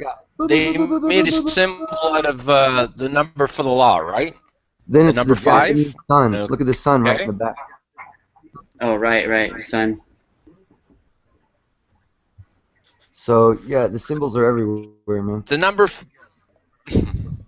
The number 5 is the number for the law, right? Symbolized for what all that is 5 times 72 is how you come to 360 degrees on a circle. Right. That's 360. 5 times 72, right? Yeah. Yep. So that's the basis for that. It's math. It's astrotheology.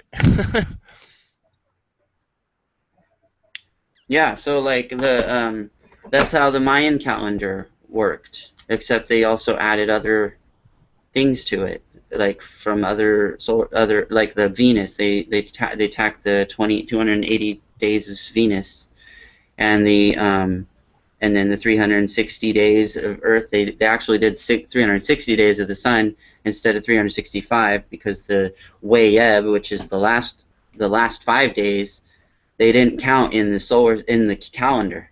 They actually it was connected to because it's poison. It's considered poison. The poison days, and again, that's like the last 5 days of our year. Mm-hmm. Something happened in time. We once had a 360-day year. It changed, caused from catastrophe at some time, cataclysm, knocked it out, and we got shifted into a 365-day. And maybe calendar. that's what Grim was talking about with Proto-Saturn. Yep.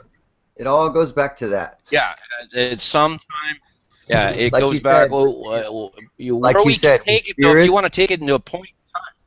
Like he said, with Sirius, we are in a binary, and during that time, traveling back and forth towards and away, we must have had this incident. Because I think we were closer to Sirius. What was it? It's every 25,000, 24,000 years, or something like that. 24,000 years. Know. Well, the difference is 20. Here's the reason why. 24,000 years is what they say. The Mayans claim it's 25,900 or 26,900 and something or other. And the reason really, why is because when we approach, we speed up. So they don't have an exact figure.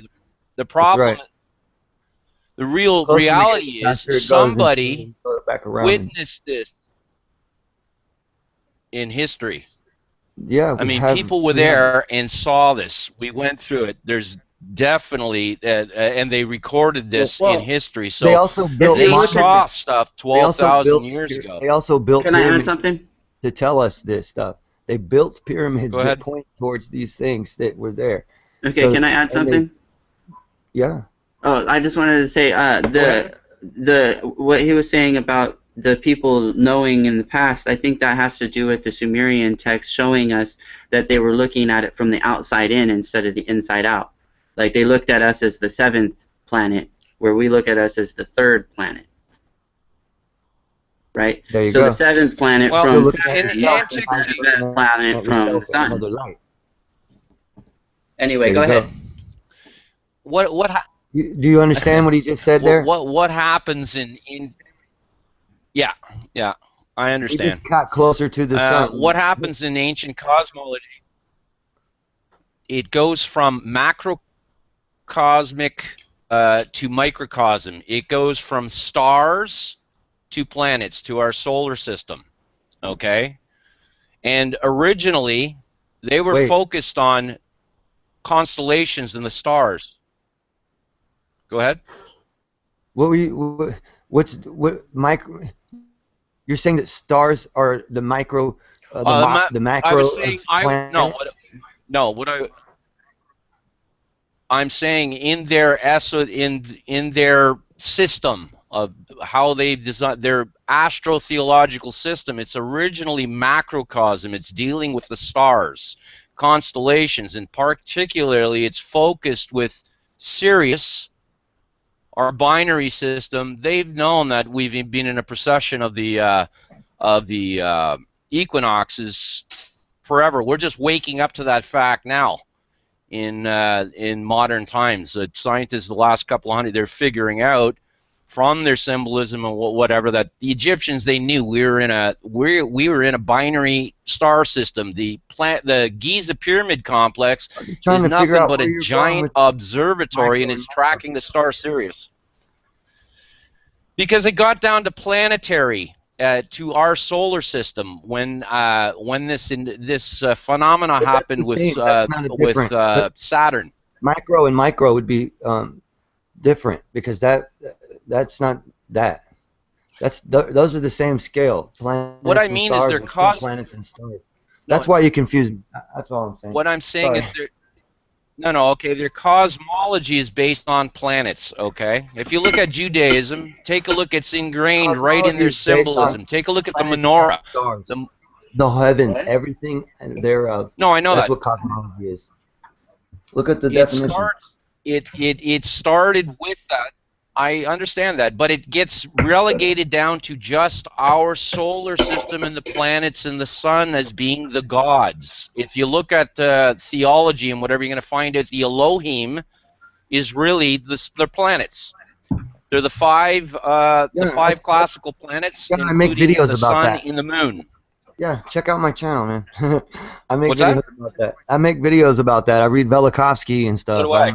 I'm well aware. Yeah, that's what I'm talking about. So do I. But I'm not. Lots of that stuff. Yeah.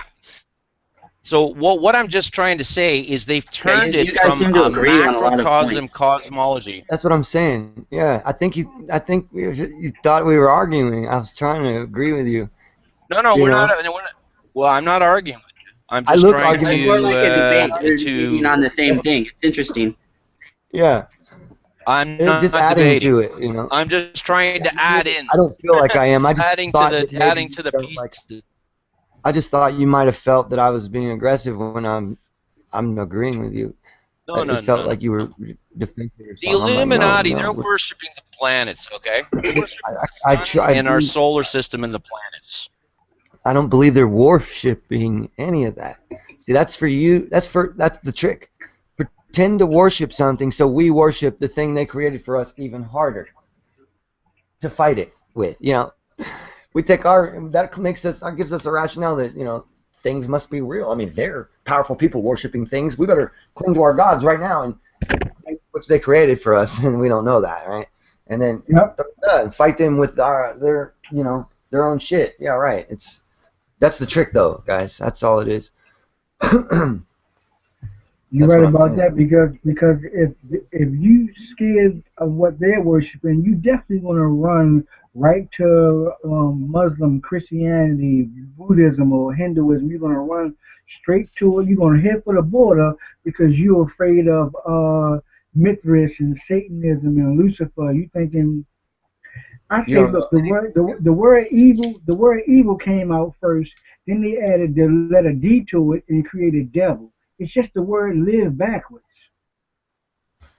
I don't know about English. English don't work that way back then. There wasn't any. But still, I understand what you're saying. Actually, if you look at the word devil, it's actually Devi with an L or an Il at the end of it. And Il or Ilu is the oldest Sumerian word for deity. Saturn. It's the oldest word. Yeah, it comes back to Saturn. Saturn. Right. Yeah. That's right. That's it. It's Saturn. L Yeah, is but also if you look at devil and you take the D L. and you break it down, it's the fourth letter in the alphabet, so it'd be like for evil. For evil, right? Or the door to live, because for is a door, right? A doorway. See, I don't play with English like that. You know what I mean? Because English is a new language, a dumbed It's down dangerous. language, the one where you can't do anything except find angles and prisms. It's You know, dangerous. places to get lost, jokes for you. They don't go back to anything real. It's intentional. Yeah, but you have to understand the Luciferians use that I'm for not a like Luciferian. I communicating don't with need it. others. I know, Well, but actually, I'm smarter than a English Luciferian. language, guys, is based from the Phoenician. No, it erased. English language is Phoenician and Hebrew. Listen, all Allegedly. the next languages. Yeah, but it's not. It's a mixture of a bunch of languages to hide the fact that Latin is it been erased from history, because a lot of good stuff was written in Latin.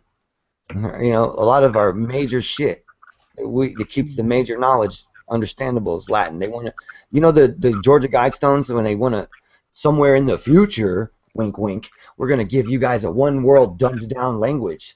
That way you'll never even worry about it. You know which one's the one world dumbed down language, right? English. They're teaching it all over the world. It's the one world dumbed down language, trust me. It doesn't work phonically because GH and blah blah blah, and you have to use all these different letters to make an F sound. That's pretty dumb, and it's really just an SV sound in the first place, you know. Right. Then you got a lot of silent letters. What I'm saying is Have you ever done any research on gematria? That's why some of the most intelligent people in the world are very terrible English spellers, because you don't have to. Because that's like mathematician stuff that goes back to Pythagoras. Right, and English doesn't work phonically as it should. And people who are highly intelligent, they don't memorize things. They just work things out as they come to them. So when they write, they work it out as it comes to them every time. They'll misspell it a different way a lot of different times, because it's so many different ways to make the same fucking sound that it doesn't matter to them. They worked it out. It doesn't matter because it doesn't make sense. Ask Einstein. He was the worst speller you can think of. Or Hemingway, one of the best contributors to your writing, and you can imagine. Can I cut in and counter there for a minute, because I went to school for linguistics, and English, I mean, you're mastering it right now. It is difficult for people of other languages to learn it, but the dictionary, we have more words to express things than any other language. I mean, even the Germans don't have a dictionary the size of the English. So there's words in English you can't there's feelings you don't even express in English. There's things you don't express in English. You can think that, but in reality it's not. That's part of the trick. Look, there's a lot more words. Well, yeah, but really there's not a lot more meaning. There's no language that has it all. Well, the language of feelings does, you know what I mean? It's like when you start taking those out because you're using language, it hurts the reality. And that's another thing, you know. This English language, yeah, I'm not saying I know of a better language, man. I'm just saying this language for sure it's messed up intentionally. It's part of the scam. Well, the history behind it is after the Romans left, the Germans came over, and then some of the words came from the Vikings. Your TH sound, the TH sound, isn't even really outside of that sphere. It doesn't exist, and that's why like Japanese people have problems with it and stuff. Yeah, to teach whole civilizations something, you need to pass out books. So that's what's going on, man. Books are being passed out before we ever knew that they could be done. People learning shit that way. Kids been taken from their parents and brought to different schools of religion and taught things. You know, this shit is what's going on. You know, parents being murdered and slain, and the kids taken away, and then traded and sold, and you know, never remembering who they were, what was going on in their past, and then now they get taught this new stuff. And they just believe it and teach it to their kids. Yeah, you know what I have a problem is I don't know why they did, growing up, why they didn't try to teach us more philosophy in the grade schools. So They don't want us to be smart. I'm telling you this. It's not a joke. They want us suppressed. They don't want a bunch of brilliant minds out there, you know, doing things. They want a bunch of Maytag employees, washer and dryer employees. You know, people who build stupid shit all day. They want that. Connect the red dot to the red wire, the blue wire to the blue dot. You know, they don't want you thinking, and why does this work? How does this work? Well, they just want A, B, or C. Do you memorize that? Which one? B. You know, good job, boy. Good job. That's it. Yeah, it's true. It's just good puppy. It's kind of a shame. Well, and then another problem is people don't see it anymore. You know, they were indoctrinated through that school. Now they're a teacher. They think that they're doing something good, and they still aren't teaching right. They're still part of the problem. Behavioral modifications, doing weird things to, you know, getting involved too much personal issues with the kids, all this kind of stuff. Yep. Yeah, it's intentional, and we got to wake up now. It's like there's a time and a place to just wake the fuck up out of this shit. It's time. This is the place, right? Yeah, how do you guys deal with trying to wake people up, whether it's online or in the real world? I love it, man. I do it every day. That's all I can do. Yeah, same here. If I say it any It's other way, futile. then it's another way. Can't for me. wake people up out of their delusions. Yes, you can. It took me You can wake them 60 up out of their delusions. Yes, you can. You just got to embarrass them, you know, or you got to make them lose money on a bet about it for them to remember that it happened. You go up to the guy at the bar and you say, "Hey, man, I bet you $20 that your kid got kidney cells from a dog injected in him last year." And he goes, "Yeah, right. How the fuck would you know?" And I'm like, "Bet me the $20 if you did or not, man." And then when he fucking bets you the $20, you open up your computer, go to the CDC's website, and you show them that canine kidney cells are in the ingredients of the shots for the injections. And then he lost $20, and he has to remember it now. If you just show him to him, "Hey, check this out," he's like, "Yeah, whatever." But see, now he lost $20, and that's what's sad. But see, that's how it works. That's what made him think about it, is the damn money, not his kid. You know, but still, That is 100% true. I had an incident like that today at work. As soon as I walked in, the guy obviously was like, "Oh shit, here he come," you know, because he know I'm gonna be talking about some shit. So I said I made a video about Walter Scott that recently got shot, and so I asked him a question. I was like, "Yo, if you got shot by a police officer's weapon 4 or 5 times in your back, wouldn't you have some bullet holes, your back be smoking and some blood?" I said, "Man, when they lift this guy's shirt up, he ain't have no blood, no smoke, no bullet holes, no nothing." And he began to say, "Well, yeah, if you got shot with a 22 or 25, it just may scratch you. But with a police revolver or police 9mm, oh, it's going to tear through your skin." So, you know. 22 will go right in them, too. I don't know what they're talking about. It's just like most people are thinking that when I come around and talk that I'm trying to shut them down or make them believe in my philosophy. Like, no, like I said earlier, I'm just trying to make you be more aware of the shit that's going on. You know, just don't take it for what it says on TV. You know, dig it. But if you do that to every single article that they fake for you, you're still watching the hoax just from another perspective. So you're still wasting your time. That's why I don't even talk about that shit. I mean, I don't. I try not to as much as I can, unless I'm saying it's all there for you to see on purpose. Not it ain't for no other reason. And talking about it either way, you're wasting your time on it, and it's there for that. That's what it's there for. A lot of other reasons too, but blah blah blah, racism, Inevitably. blah blah blah. But if you don't believe in any of that type of shit, then it really isn't there for you. It's not. It doesn't work. Anyway. Yeah, exactly. It doesn't affect you. Inevitably, the one who wakes up is the individual. Yeah, but see, the U.S. is throwing itself under the bus. You guys, the Committee of 300 is ruling with Russia and China, the U.S. all together. They're international corporations that are running these countries all together. They're as one entity, but from there, through proxy. Now they pretend through economic reasons to have war and proxy fighting and religious problems and all that to cull each other's populations for each other, not against each other. You know, they're marrying each other's daughters and shit. Remember? Let's not forget. Let's not forget the same people from all these countries that we're sitting there thinking are fighting each other are marrying each other. Okay, wait a minute. Whoa. So if that's happening, why would I think Russia is really going to come and try to get me, or I'm going to go get Russia, or anything like that? Because they want us to believe that. So we'll jump on the fighting ship, go die, you know, on the way there, sink us right in the ship. Who needs to fight? Sink ships before they even get there. Nobody sees anything. Fuck it. That's right.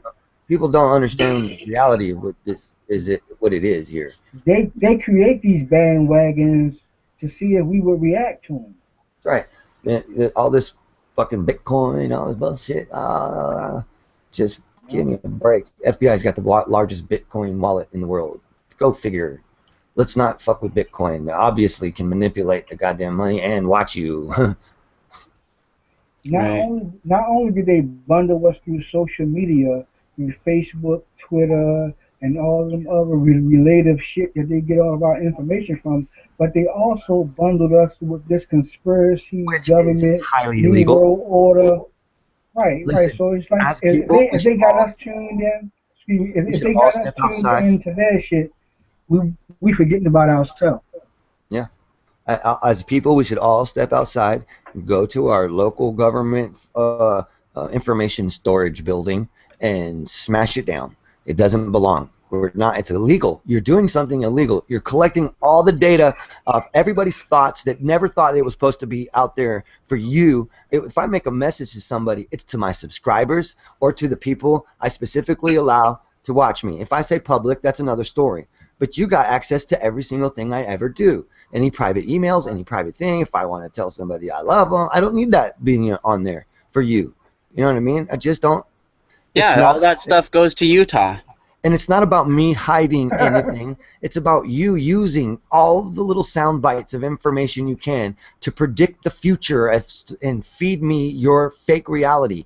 If you weren't doing that, then it wouldn't be a problem. But see, you are doing that. You put algorithms in the system to feed on who eats what the most in what areas, and you sell that to Doritos. Hey, they don't like Doritos as much as in this area as over there in the other area. You might want to advertise Doritos more there. And they really do this. You can go online and see that they're selling this information to these companies. Why else would you get only diaper commercials and dog food commercials when they hear babies and dogs crying in your background? Right. And then it's like they're asking for your zip code now when you flash your credit card, because they marking your territory about where you shop and do your shit at. So they've already proven to be irresponsible, and any other reasons than that are not even needed, even though there are other reasons. But I don't need any other reasons than that, what I just said. Simple as that. No nefarious nothing. It's just you're using shit against me to feed me more shit that I don't want. And that's in itself enough to be infringing upon my rights and being in my personal fucking space. Because if I wanted to pay for television and get commercials and shit, I would do that. I'd watch TV for free and do that, but I'd pay for the fucking internet. Yeah, and people made those things. People put those things together and they run them. Like there's people that are running those things. So it's like those people we need to communicate with and tell them to stop doing it. You know, it's like so they can not continue the process. Right. And I think the only people who should be allowed to have #1 top websites on top of Google are the people who actually do #1 top jobs for stuff and not paid for their #1 top spot to be up there. Yeah, that's ridiculous. To even have that it's option, like the newspaper, basically. It's already a broken internet as soon as that option came out. It's already broken. Because no longer is it fair and reasonable. It's fucking fascist as soon as that happened. I was pissed off the day I ever saw that kind of shit. And every single search I ever do is fucking changed now. I have this memory where if I do a search on something, I can remember the 4 or 5 articles that were down below it. And then, you know, from a year ago. And then I go and search it again, and like those 4 or 5 articles down below it have all changed, or it's not even there. Hey guys, I'm gonna have to end the broadcast. You're welcome to stay and you know, chat with each other and whatnot. I was gonna say I got a jet myself, so. Okay. Well, anybody go? Starting with DDT, go ahead and finish your final thought, and then we'll go to Truth of Life, and then and then Grim. All right. Well, are you still there? Yeah, okay. Go ahead. Yeah, thanks for the invite. It's fun. Thanks for the people watching too. I mean, it says on there like 15 were watching. You know, now it's down to 11, but you know. Yeah, I'm grateful for anybody who watches. Thank you for anybody who watches. And go ahead. Just let me know if you want me to come back or whatever. Send me one of them invites. If I'm not working, then I'll do it. Okay, awesome. Well, great to have you, and we'll have you on next. One last thing. Nice meeting you guys. If friend me, because I don't. If you want, because I don't know. So. I got you, buddy. All right. For sure, man. Take care, everyone. Hell yeah, you too. Peace. Thanks, guys. Invite me again. Did you have any final thoughts? That was it. Well, it was interesting. Let's do it again. Awesome. Yeah, thank you.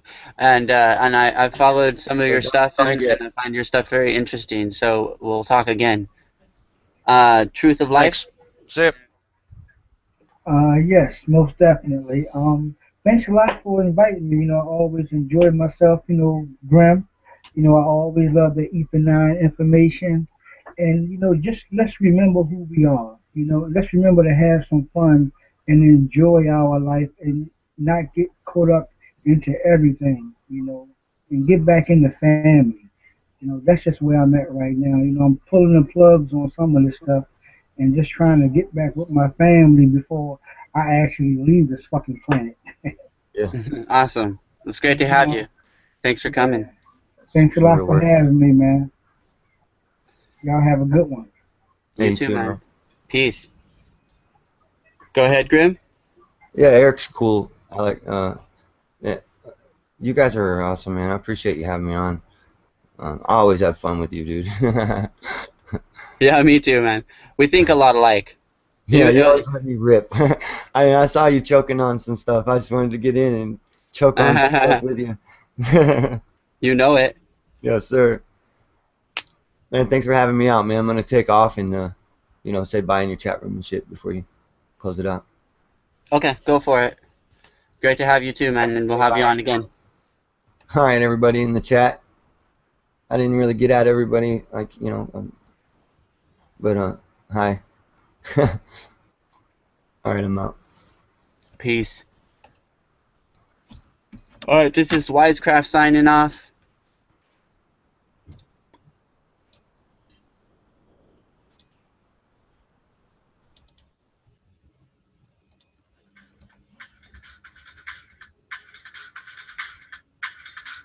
And remember, do your research.